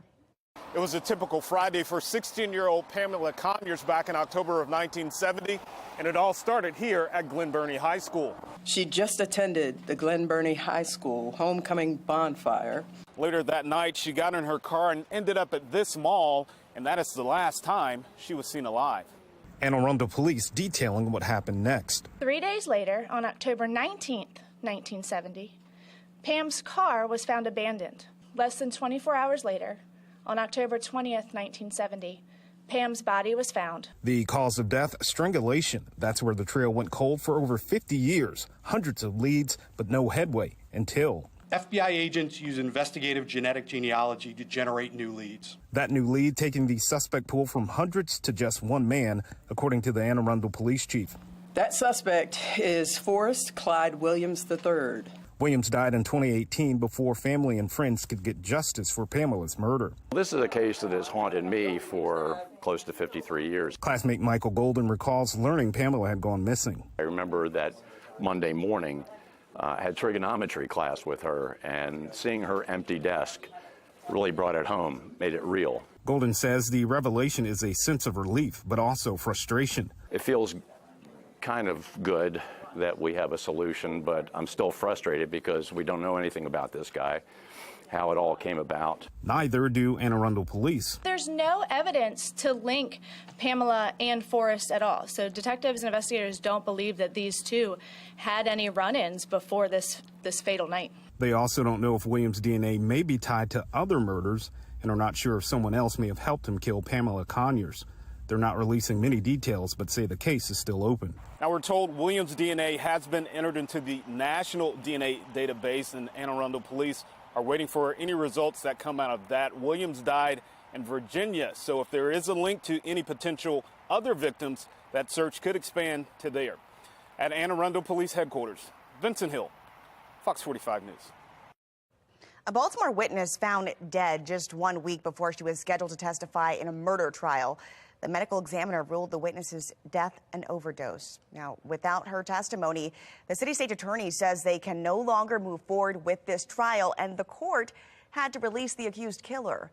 Friends of the victim tell us they are devastated. It's like him being murdered all over again, you know. The murder was one thing, you know, we've been dealing with that, but now to see this person walk the streets is just as bad. According to the Mayo Clinic, the drug the witness overdosed on was doxepin. It's commonly used to treat anxiety, depression, or insomnia. A second chance for former convicts in Baltimore after they completed a 15-week course to become certified heavy equipment operators. Now, members of this program say it's a life-changing experience. Your ancestors' wildest dreams, and what you do once those certificates are placed in your hand and you get gainful employment, you to have children, you just setting in motion your baby's fulfillment of their wildest dreams. So keep on pushing. The Heavy Equipment Operator program is one of 70 designed to help former inmates get back on their feet. A workforce training center is currently under construction right now in Northeast Baltimore. And I don't care if you're in Northeast Baltimore or Southeast Baltimore, I think it's going to be cold all around today. Meteorologist Amy Aronson with a look at our forecast and the clocks. And the time change. Yeah, your friendly reminder. Daylight saving time kicks off tomorrow at 2 a.m. So just turn your clocks ahead 1 hour before, or ahead 1 hour before heading to bed tonight, so you're prepared for tomorrow morning. It means our sunrise and sunset times are going to change up a little bit. So, for example, sunrise today was at 6:24. Tomorrow we push it back an hour to 7:23. So sun comes up a little later, but it also sets a little later. So sunset tonight's at 6:09. Sunset tomorrow at 7:10 p.m. The sun has been up this morning, not seeing a whole lot of it. Instead, we are covered in clouds, and that's currently the case in Towson. Chilly start to the day with winds picking up too. We're hanging out in the mid and upper 30s right now to near 40 degrees. You factor in the winds, feels colder than that. And winds are picking up in wake of our latest weather maker, trying to shove a few flurries our direction. Most of the moisture with this has moved on off to our north and east. That means for us, we're actually drying out today, but staying much colder. Winds will continue to be an issue through the afternoon, gusting as high as 35 miles an hour. Tomorrow starts off dry, but here comes a new weather maker that pushes in tomorrow afternoon, tomorrow evening, sending us another batch of showers. And I think it will be mainly a rain event. Yes, we could see a couple of wet flurries mix in, but right now, latest indications are just a chilly rain for us, and that's going to linger all the way through midday on Monday before clearing out of here and allowing us to dry out again. Today it's dry, but it is chilly. Here's a preview of what you need to dress for. It's going to feel like we're in the upper 30s to near 40 this afternoon, so it's going to be brisk today. Tomorrow turns a little wet. We've got some showers rolling in by the late afternoon with highs stuck in the mid-40s. Monday, that rain continues, so a soggy mess to your Monday morning drive. Not tracking snow, but it's going to be a chilly rain with temperatures actually stuck in the upper 40s on Monday, too. After that, we finally dry things out. So Tuesday is brisk again. We're still in the mid-40s, but by Wednesday, we should gradually improve. Low 50s are back, upper 50s by Thursday, and by week's end, little milder. We briefly got the mid-60s coming our way by Friday. Taylor? It is the second biggest bank failure in history, behind Washington Mutual at the height of the 2008 financial crisis. Why White House economists are offering an optimistic outlook following the financial turmoil in Silicon Valley.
Topping your consumer news, a live look now for the White House this morning, where economic advisors are offering a wave of optimism following the collapse of a Silicon Valley bank. It's the second biggest bank failure in history, behind Washington Mutual at the height of the financial crisis back in 2008. Now, depositors rushed to withdraw their money this week over concerns the bank could not pay up. The FDIC shuttered the bank before noon on Friday, and still, advisors say they have full faith in regulators. We are in a fundamentally different position that, with the reforms of the global financial crisis of 2007, 2008, we've put in place stress tests and other tools that our regulators have to provide more resilience to our banking system. In fact, trading shares of the bank had to be halted before the opening bell on Friday because of the extreme volatility.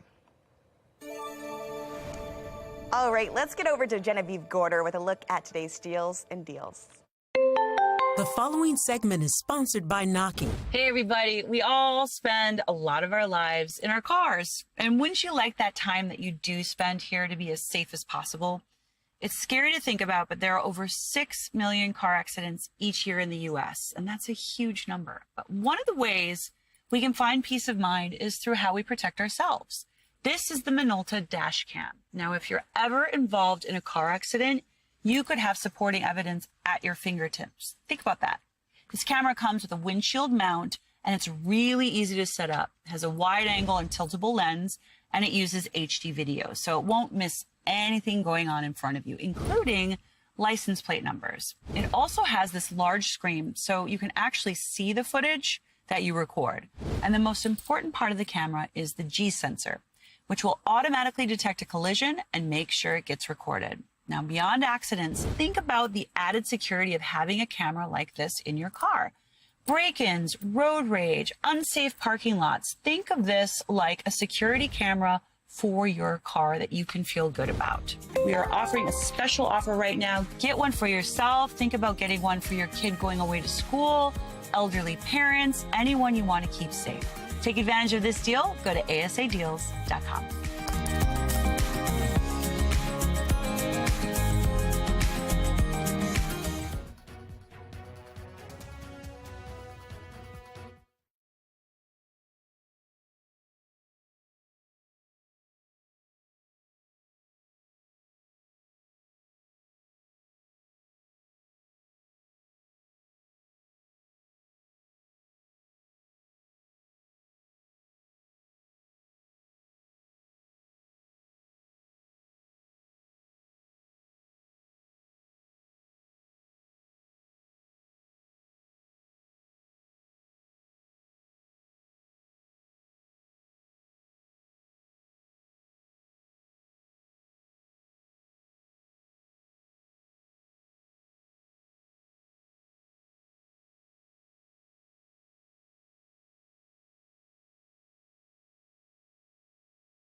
Fox 45 talking one-on-one with a former Baltimore police commissioner.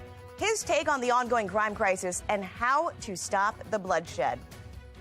Plus, private medical documents sprawled across the city's sidewalk, how they got there, and what those patients have to say. We are off to a blustery start this morning. I'll let you know exactly how the rest of the weekend plays out in a couple of minutes.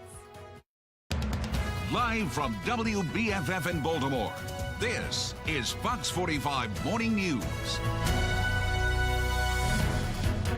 And this is going to be a great Saturday. You're looking live over Towson as those clouds continue to cover the sun, but it's all good because it's bright in here. Thanks for being with us this Saturday, March 11th. I'm Taylor Stewart.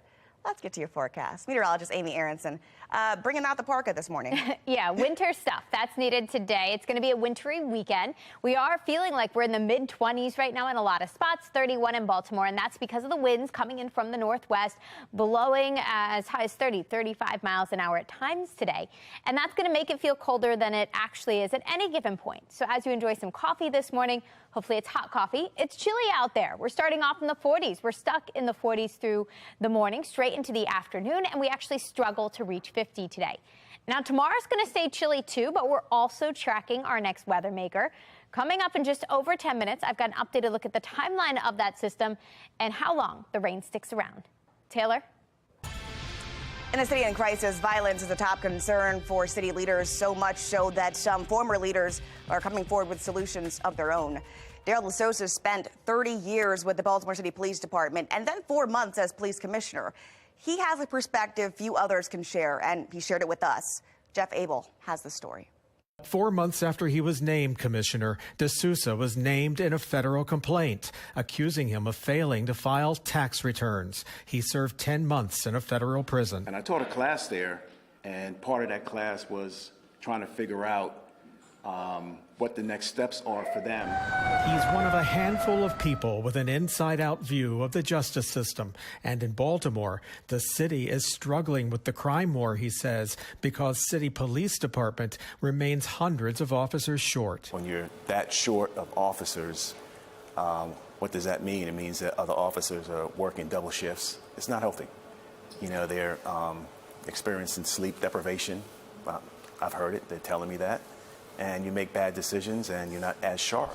In the long term, D'Souza says the city should reevaluate its hiring process, but immediately. This is all hands on deck. I mean, I think at this point, the community is really frustrated, and you just got to have a real heart-to-heart conversation with officers who typically do some administrative stuff. They're great people, but at this point, it's like everybody. Like all hands on deck. D'Souza commends the city's compliance with the consent decree, but in order for the violence to stop, conversations, he insists, must begin. I think the biggest thing is that's missing is having a conversation with a group of young men or young women that need guidance.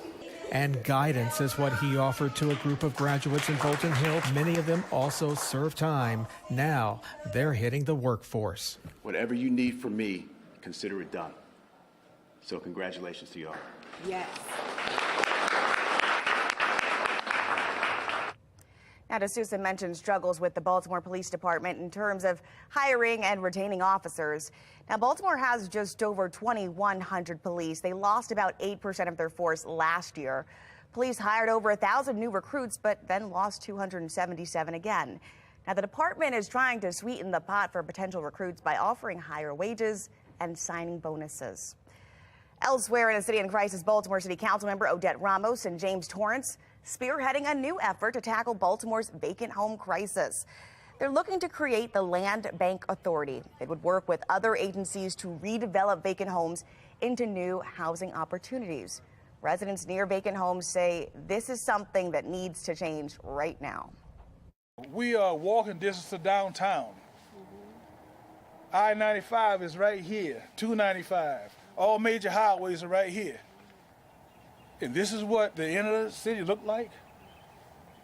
It's ridiculous. If you turn off 95 coming down Wilkins Avenue and make a wrong turn, you see devastation. Now, there are more than 14,000 vacant homes in the city of Baltimore. The government itself owns roughly 1,000 of them. A concerning discovery made outside of a medical facility in West Baltimore. All of these documents found outside of that building. Those boxes contain personal, private information all out in the open. The facility's owner admits the sensitive information was left out overnight, but how did this happen? Fox 45's Rebecca Pryor explains. It's mind-blowing. The hair stood on the back of my neck. Those passing by occupational medical services in Southwest Baltimore shocked to find stacks of confidential medical records free for anyone to see. Anybody can come up and just get people information and do whatever they want with it.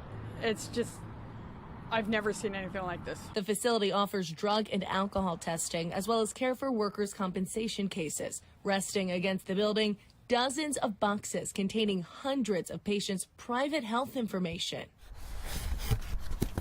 There's got to be hundreds. Included in the dump of documents, patients' names, addresses, full social security numbers, and contact information. And inside, the facility's owner, Joyce Phillips, fully aware of the boxes sitting outside. How long have they been sitting out there? Like a day. I got to call somebody to get them moved and shredded. They need to be shredded. But you've left them outside for anyone to come I'm by by. myself. What do you want me to do? Well, it's been over 24 hours now and you haven't moved them. I got to wait for the company to come and shred them. Phillips explained the documents are from another one of her facilities that was recently shut down, but couldn't explain why they were left outside overnight. Why couldn't you bring them in? 200 boxes, 75 pounds each. So what are you going to do about this? You're just going to leave patients? No, I'm not going to leave it. I just told you.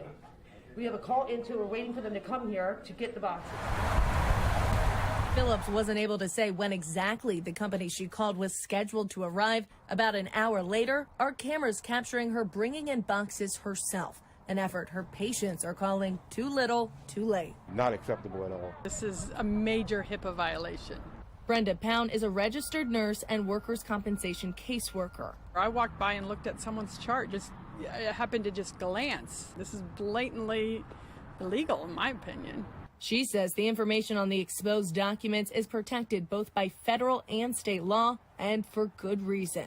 People's Social Securities, phone numbers, medical diagnosis, it can affect their job, it can affect their insurance. If you have your Social Security number compromised, it can be devastating. Rebecca Pryor, Fox 45 News. We're learning more about the victim in last week's deadly tanker fire. Police have identified Ronald Henston as the person behind the wheel. Now, that crash sent plumes of black smoke shooting into the sky. Henston is from Smithsburg, Washington County. Investigators still do not know why the truck was left the road and hit a tree and caught fire. Henston's truck had about 8,000 gallons of gas inside of it when it crashed. He died on the scene. Several homes were also damaged by the fire. Maryland State Police are identifying a trooper who was shot in the line of duty just this past week in Wimico County. Sergeant Brooks Phillips was shot during a traffic stop on Tuesday. During the stop, 23-year-old Kiefer Cooper allegedly fired and hit Phillips multiple times before crashing his own car and dying himself. Phillips has since been released from the hospital. More arrests in the tragic kidnapping of American tourists south of the border. Why the U.S. ambassador to Mexico is calling Mexico's president a hypocrite. And I am tracking a blustery beginning to the weekend. It's going to be chilly both days and then more rain actually coming up on Sunday. I've got an updated look at the timeline of that rain on Sunday and how long it lasts in just a couple of minutes. It's 9:08. You're watching Fox 45 Morning News.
Making headlines this morning, Mexican authorities confirmed the arrest of 5 new suspects in the kidnapping and deaths of Americans in Matamoros.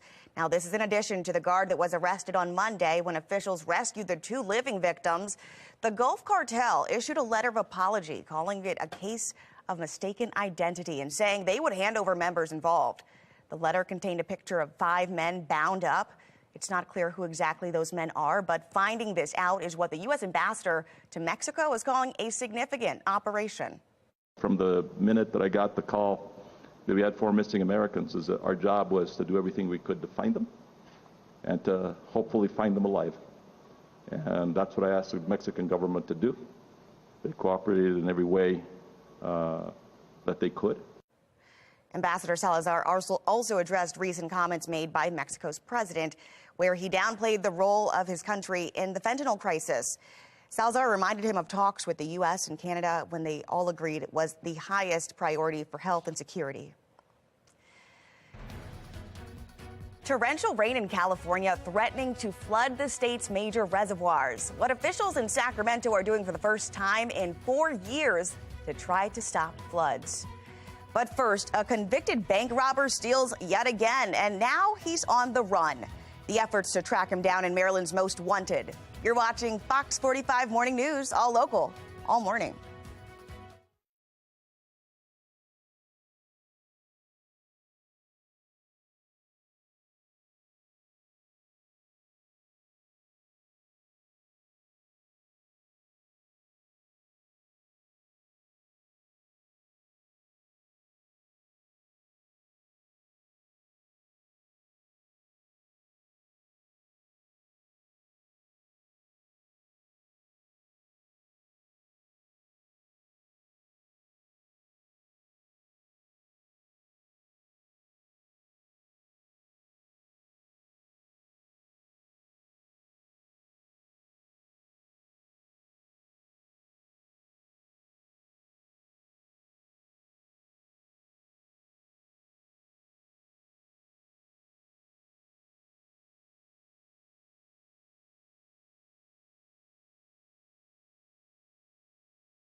A man convicted in a violent bank robbery in Baltimore is on the run. Alexa Ashwell has this week's Maryland's Most Wanted. Investigators say this man, Dorian Jamerson, was in prison for more than 2 decades. Now he's out and back on the run, and the U.S. Marshal Service needs your help tracking him down. November 2022, Baltimore City.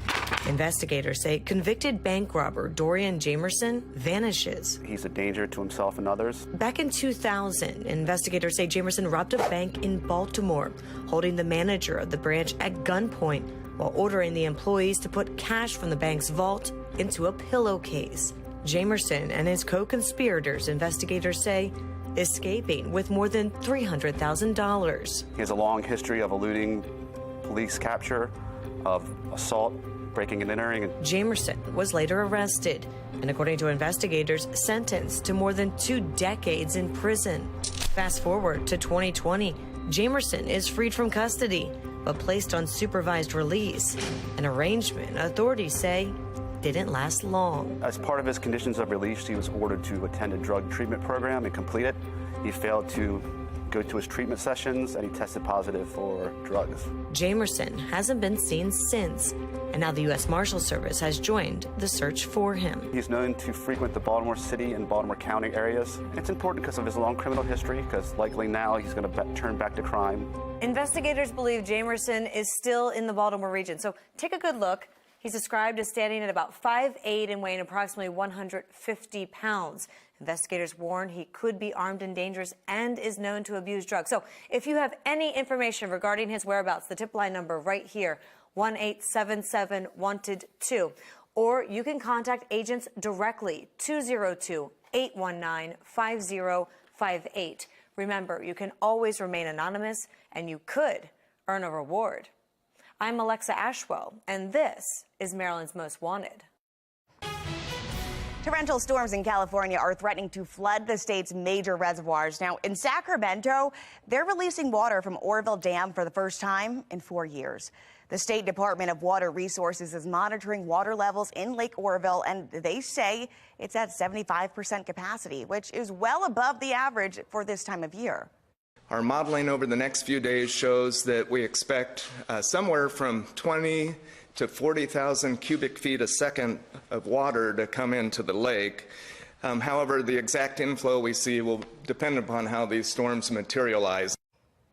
Now, the dam was at the center of a crisis in 2017 when heavy rains damaged an emergency spillway and threatened to send floodwaters into communities downstream.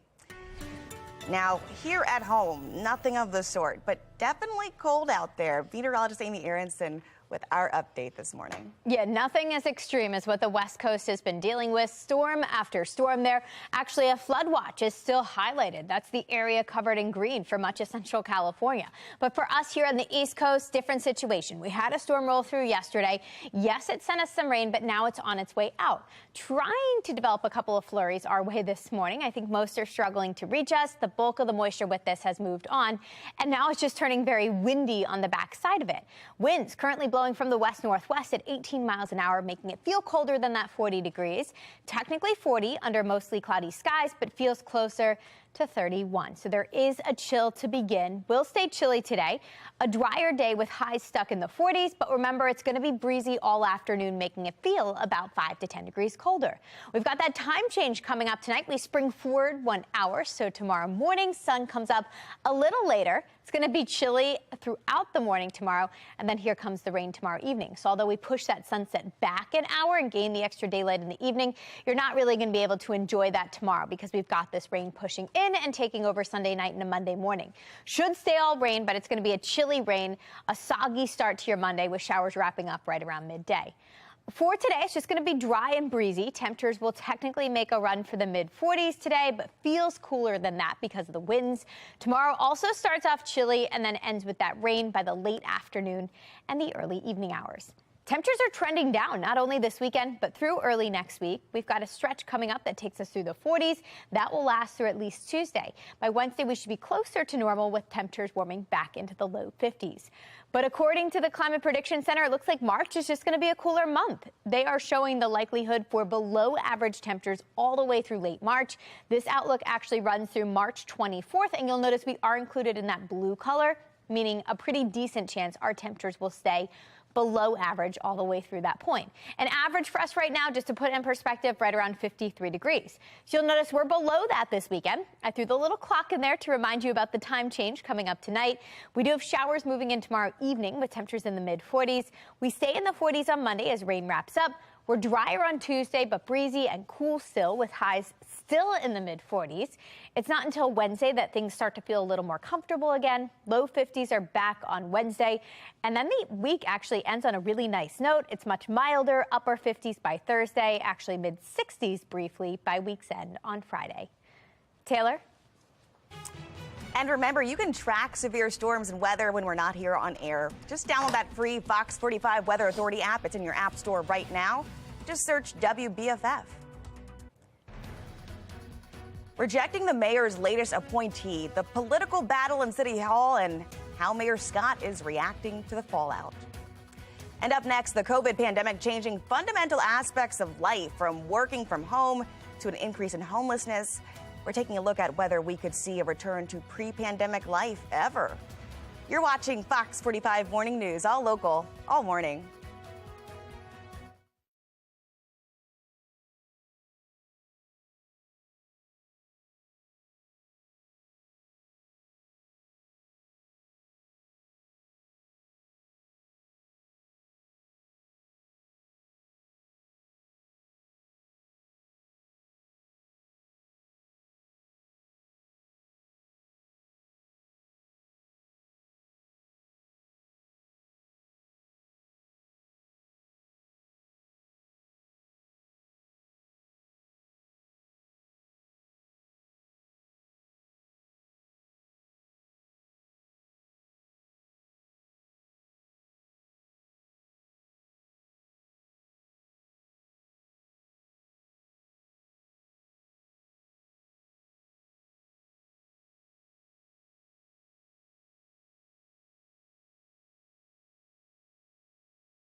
The pandemic has taken a toll on major American cities, leading to crime and homelessness and a slow return to work.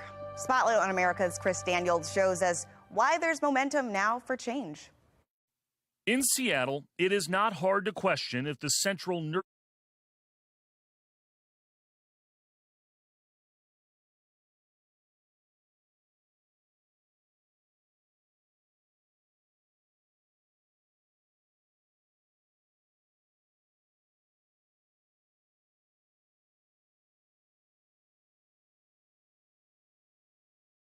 nervous system has been disrupted because the heart of it is not beating. Macy's is gone, Starbucks is gone, Nike's gone, the movie theater's gone. We're in a period of transition, no doubt. John Scholes is the president of the Downtown Seattle Association. What is it going to take to get downtown thriving again? We still face some headwinds. We still have more vacancies than we'd like. We still don't have as many office workers as we'd like. And job number one is to make it safe and welcoming. Seattle is not the only city with such a challenge, with office vacancy rates above 20%.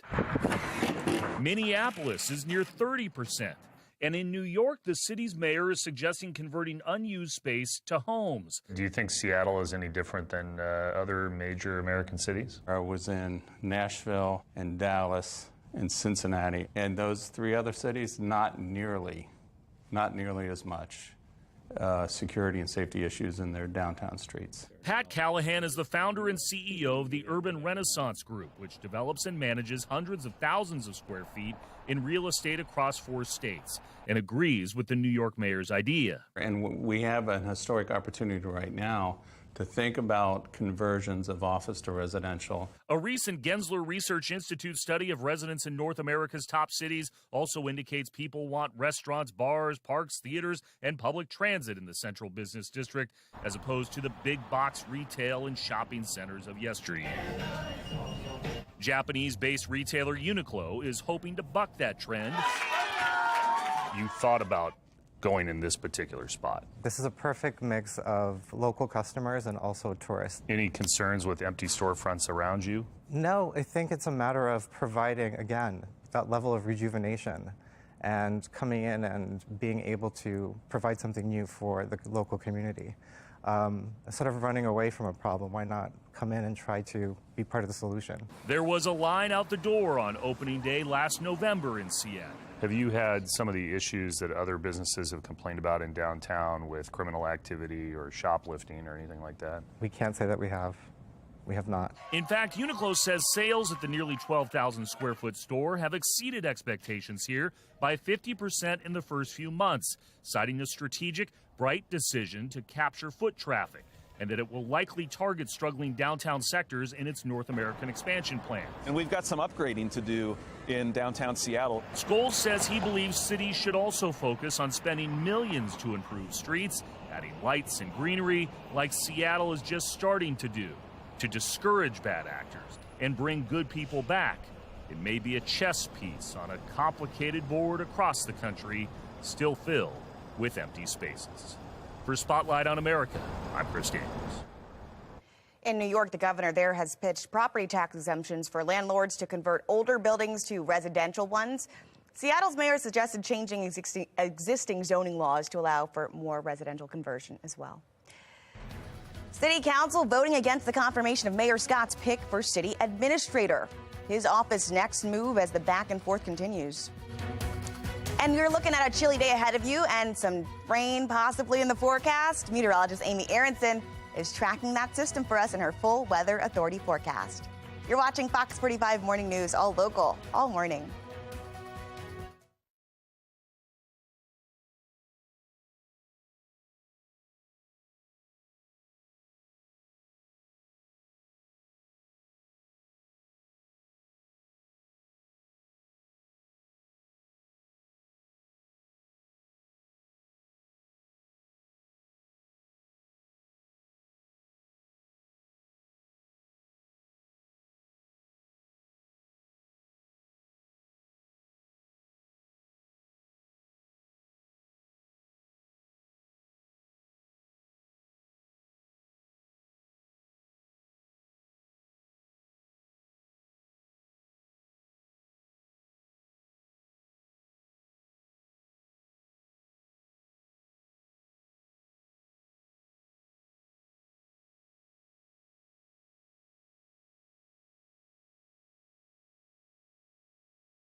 Live from WBFF in Baltimore, this is Fox 45 Morning News. All right, wipe the sleep from your eyes, grab a cup of joe, and join us here on Fox 45 News. Thanks for being with us this March 11th. I'm Taylor Stewart. Let's get right over to your forecast. Meteorologist Amy Aronson with that update, and daylight saving right around the corner, like hours away. Yeah, exactly. Get ready to change your clocks today. Push them an hour ahead. I know the phones update automatically, but if you've got any other clocks in your house, you want to make sure you take care of that. We have upper 30s, low 40s today, so a little chilly. Doesn't exactly feel like spring is near. Feels more like winter, and that's because we've got this northwesterly wind on our hands. Currently sustained at 18 miles an hour in Baltimore, 16 in Annapolis, 14 in Westminster. That's what's making it feel feel colder than the temperatures you're seeing here. Technically, we reached the upper 40s today, but it will stay blustery all day. Chilly both days, actually. We're stuck in the mid-40s tomorrow, too. And tomorrow, we're already tracking our next weather maker. This is going to be a rainmaker. There was initially talk of some winter weather with this. Looks like it should just be a chilly rain for us.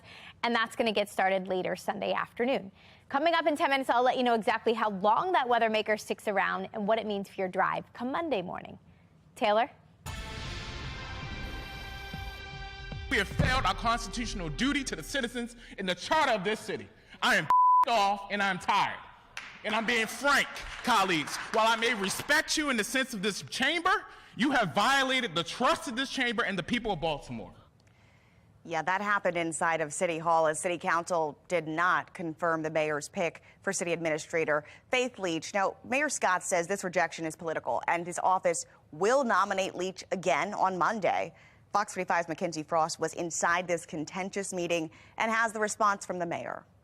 Thursday night, a message from the city council. But this city, it's in disarray. This vote is not about you. At this time, I move to reject the nomination. Led by Councilman Isaac Yitzi Schleifer, a rejection of Faith Leach to be the city's next administrator. The mayor's pick for the position created by voters in 2020. That move leading to this. It is utterly unacceptable that we do not follow our own rules.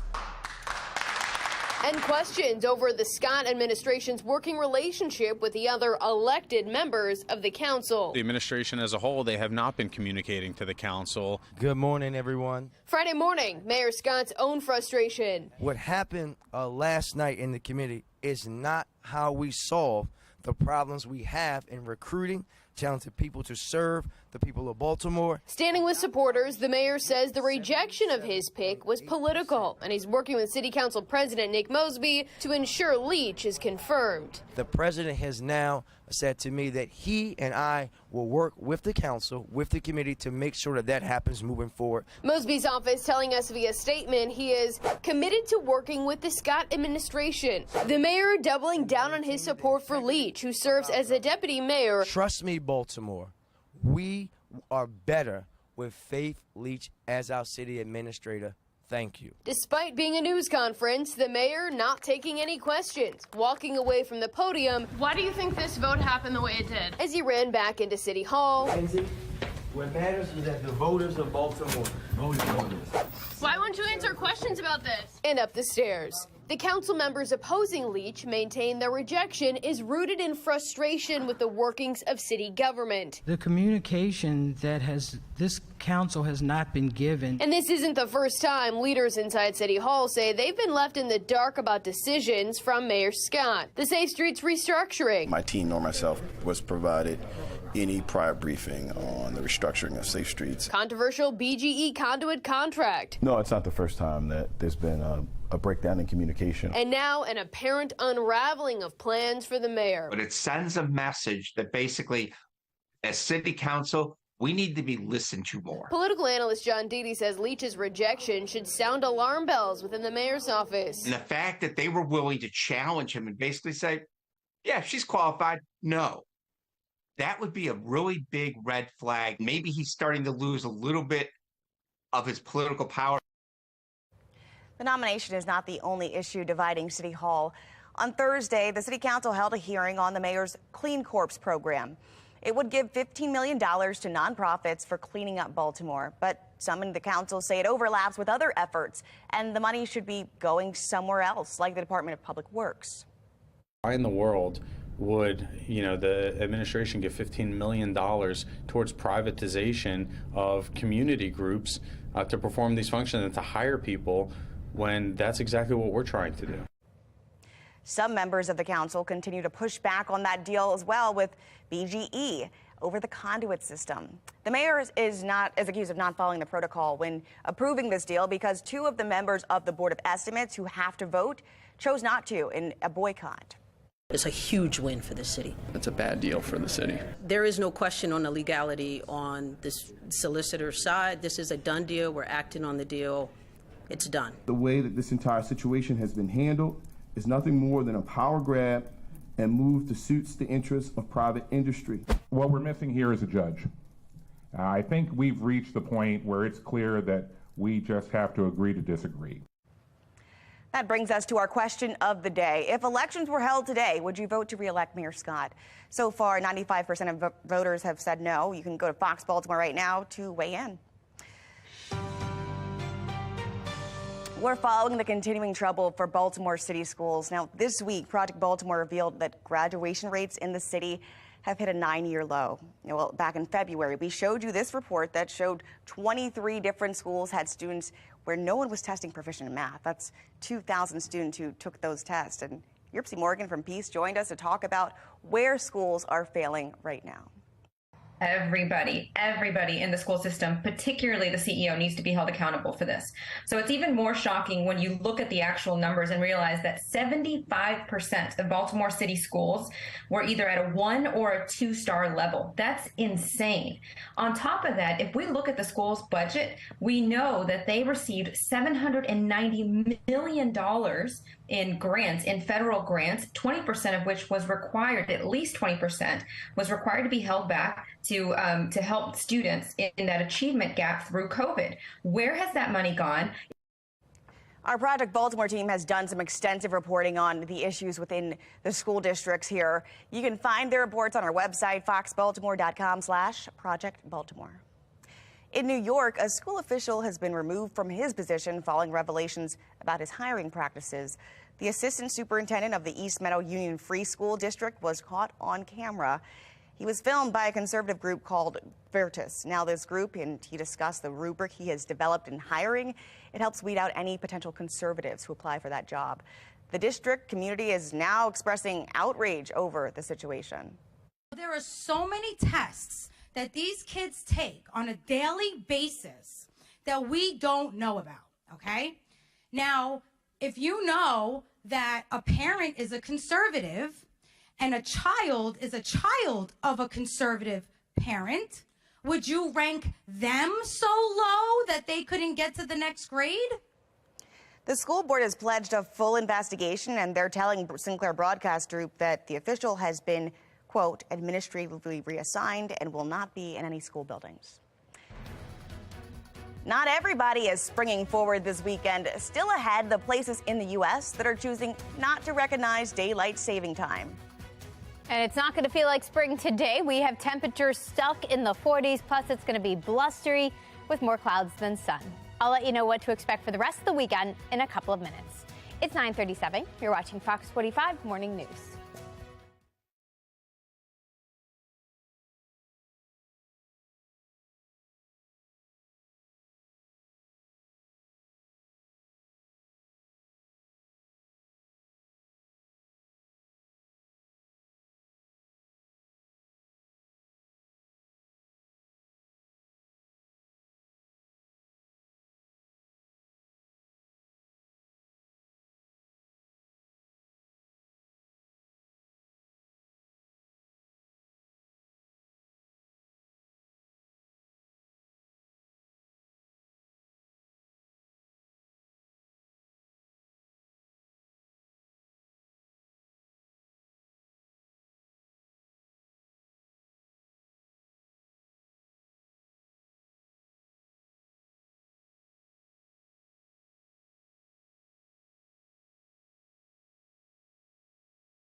Alrighty here. Making headlines, we're in the wrong place here. Thank you. A bizarre story out of Anne Arundel County where an inmate, 35-year-old inmate, Courtney Butler, was sentenced to life in prison for the attempted murder of a fellow inmate. All right, we're going to get back to this story in just a second here. Let's move forward to the charges of Roy McGrath. He's a former chief of staff under Governor Larry Hogan. He's set to begin his federal trial on Monday. Now, the former Governor Hogan has been called to be a witness in this case. He faces 8 counts, including wire fraud, embezzlement, and altering federal documents. Governor Hogan denies knowing anything about these alleged crimes. 2023 is the year of wine weddings. Coming up next, how you can come up with and create the best cocktails and mocktails for your wedding guests to enjoy. You're watching Fox 45 Morning News, all local, all morning. Coming up this week on Full Measure. I'm not making pants. There's a critical shortage of emergency veterinarian care.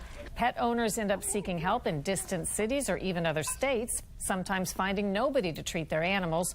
We'll look at what's behind America's vet shortage. For most young people in America, social media is part of daily life, but a growing reality is the stress and psychological damage it can cause. We dig into the phenomenon. And is it possible to turn around big city crime and vice? You may be surprised what we found when we returned to San Francisco's notorious crime-ridden Tenderloin district and its open-air drug market. That's this week on Full Measure.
Already happening right now, 2023 has been declared the year of wine weddings. And our next guest is an expert when it comes to both. Amy LaBelle, an award-winning winemaker, entrepreneur, lifestyle expert.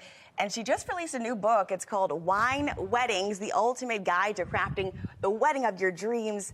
And thank you so much for being with us this morning. Thank you for having me. Thrilled to be here. Absolutely. I mean, wedding season is close. Springtime is here.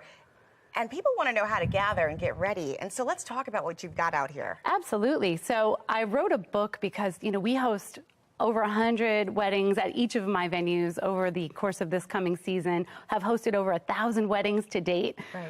And all I see is stress from these poor couples. You know, there are a lot of decisions, lots of pressure. Oh, yeah. And so I wanted to write a guide that would help them get through that pressure. And of course, my recommendation, because I'm a winemaker, is to theme your wedding along and through the lens of wine to make all your decisions a lot easier. I mean, wine is timeless. It's elegant. Everybody loves wine. Yes. It's been around forever, thousands of years. Jesus used wine in the Bible. And it sets the tone, really, for how your wedding is going to go and how you're going to maybe even gather with friends this season. So let's start. Where do you want to go for it? One thing about picking a wine theme is that you won't look back at your photos 20 years from now and say, oh, why did I do that? Right. It's timeless, so it's great in that way. And you can weave wine through your whole theme, from your decision about your venue selection to your decor, which a lot of this is DIY. You don't even have to spend a lot of money to weave this theme in, which is great. These are corks. Little corks. You've got to drink a little bit of wine, but that's okay. Okay. You save your corks, or you can get them from a local winery or bar and make some decor. These are great on a bar if you're featuring a signature cocktail during your cocktail hour, and easy which I highly recommend. For candles, I mean. Easy. You just get a beautiful vessel, fill them with corks, and you put a candle in, and it's not expensive, and it will help you cut back your floral budget a little bit, which is great. Absolutely. A little boutonniere idea for the gentleman, perhaps just bringing in that theme in a subtle way, which is fun. And then, we bring the theme into food and wine. Of course, you're going to want great wine at your wedding. Absolutely. What's this bottle that you brought from us, from your winery? Yes, I made this wine. This is called Americus. This is our tribute to the American dream. I love this wine. It is bold, big red, and it's beautiful with all kinds of things, especially charcuterie boards, which, of course, this is a mini version of a huge display that would be at your, right? They're so delicious. But how you weave wine into this is that not only pairing it, but there's a jam that we make that is wine infused. So it's a blueberry wine jam. Okay. So always weaving that wine as a main ingredient into your food.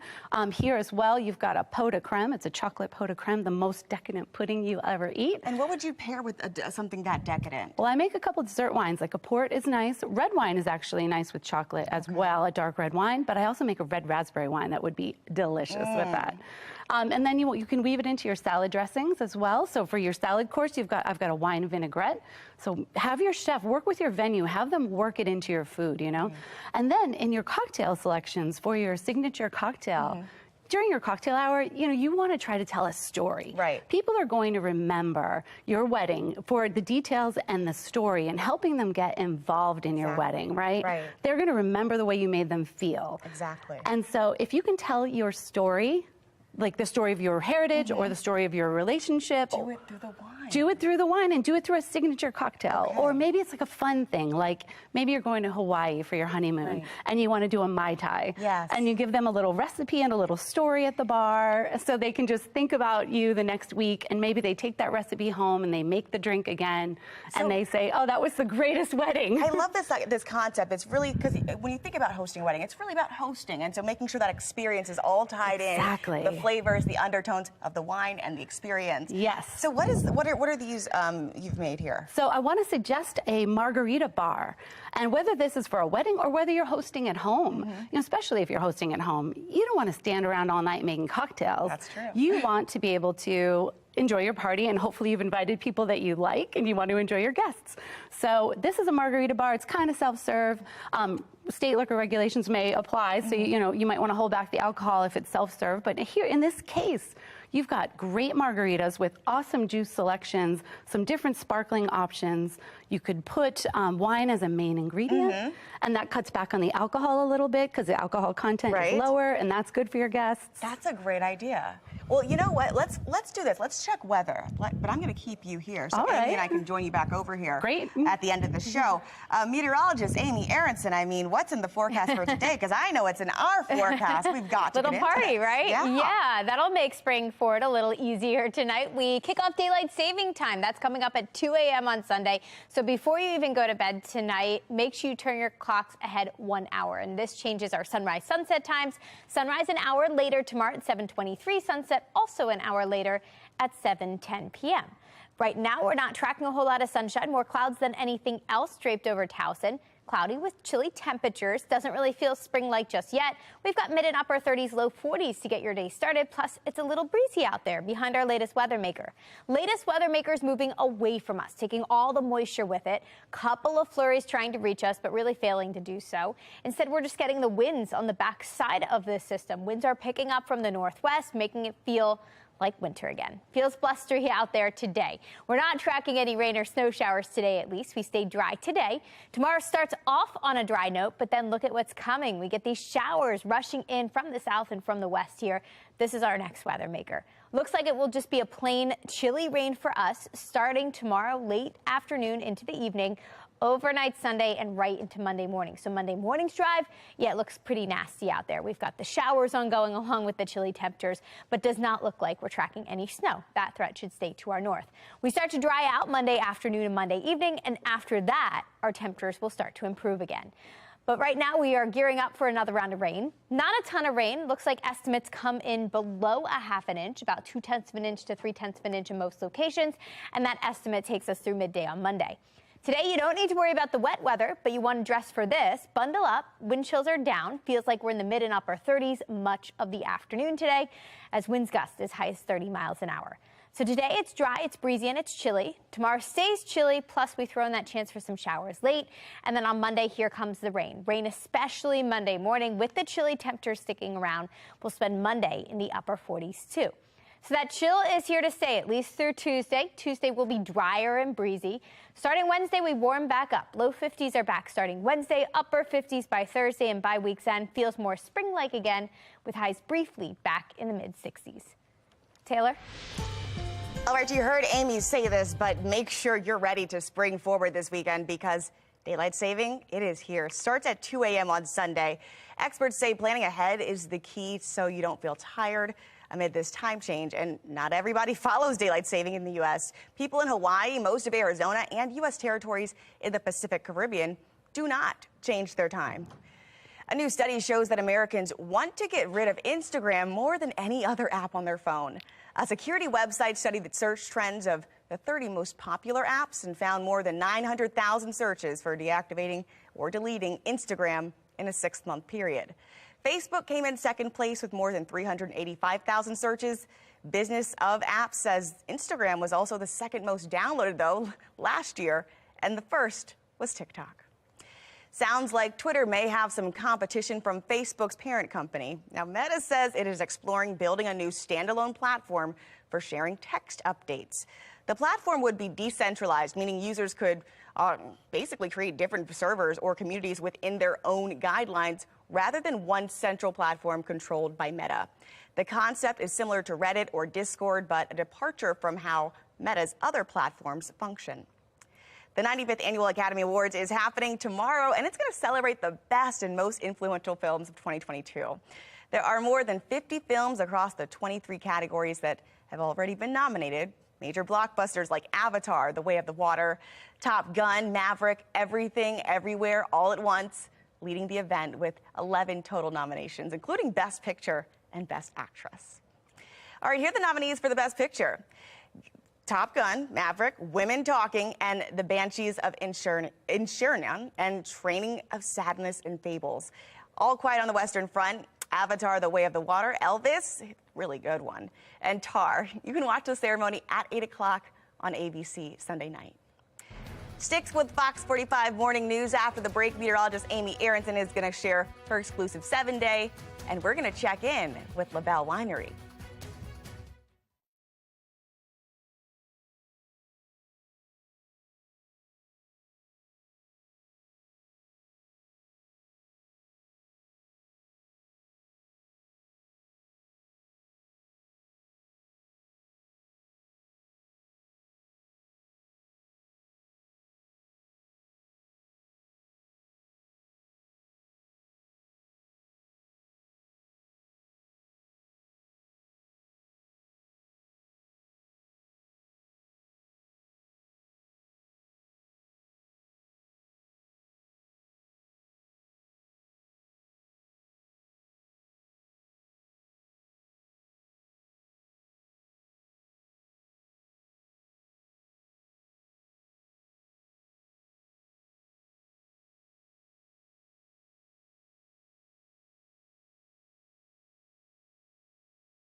9:56 on this Saturday morning. A wintry weekend ahead of us. Upper 40s today, mid 40s tomorrow. Little blustery today. Tomorrow, we're tracking some afternoon showers. Plus, we've got that little pesky time change coming up. We welcome back daylight saving time, but it does mean signs of spring. So sunset will be an hour later tomorrow evening. Unfortunately, we won't really be able to enjoy it just yet. We've got a new weather maker moving in, sending us rain that will last through at least Monday morning, wrapping up midday on Monday. After that, we're chilly through Tuesday, but it looks like by the end of the week will be just a little bit milder, so a little more comfortable. The 50s are back starting on Wednesday, and then 60s by the end of the week. So perfect to enjoy a little bit of wine. Oh, absolutely. This is probably the cocktail for the end of the week, the spring cocktail now. That's right. Yes, go for it. I think margarita bars are the way to go for the spring. It's super fun. You know, you've got warm weather coming, and it heralds in the summer. I mean, this would warm you up today, too. You know, 40s, time to have a cocktail and warm you up that way. That is true. Absolutely. And I just want to say this, 2% of women have wineries. You're one of them. Yes, that's awesome. Congratulations. Thank you. Women's History Month. Thank you. Yeah, no, I want women out there to know that if they have a dream to be in the wine and spirits industry, go for it. All right. And whatever you're doing today, go for it today. Go for it. On Fox 45. We're wishing you a great day ahead and a great weekend. Have a good one. Thank you.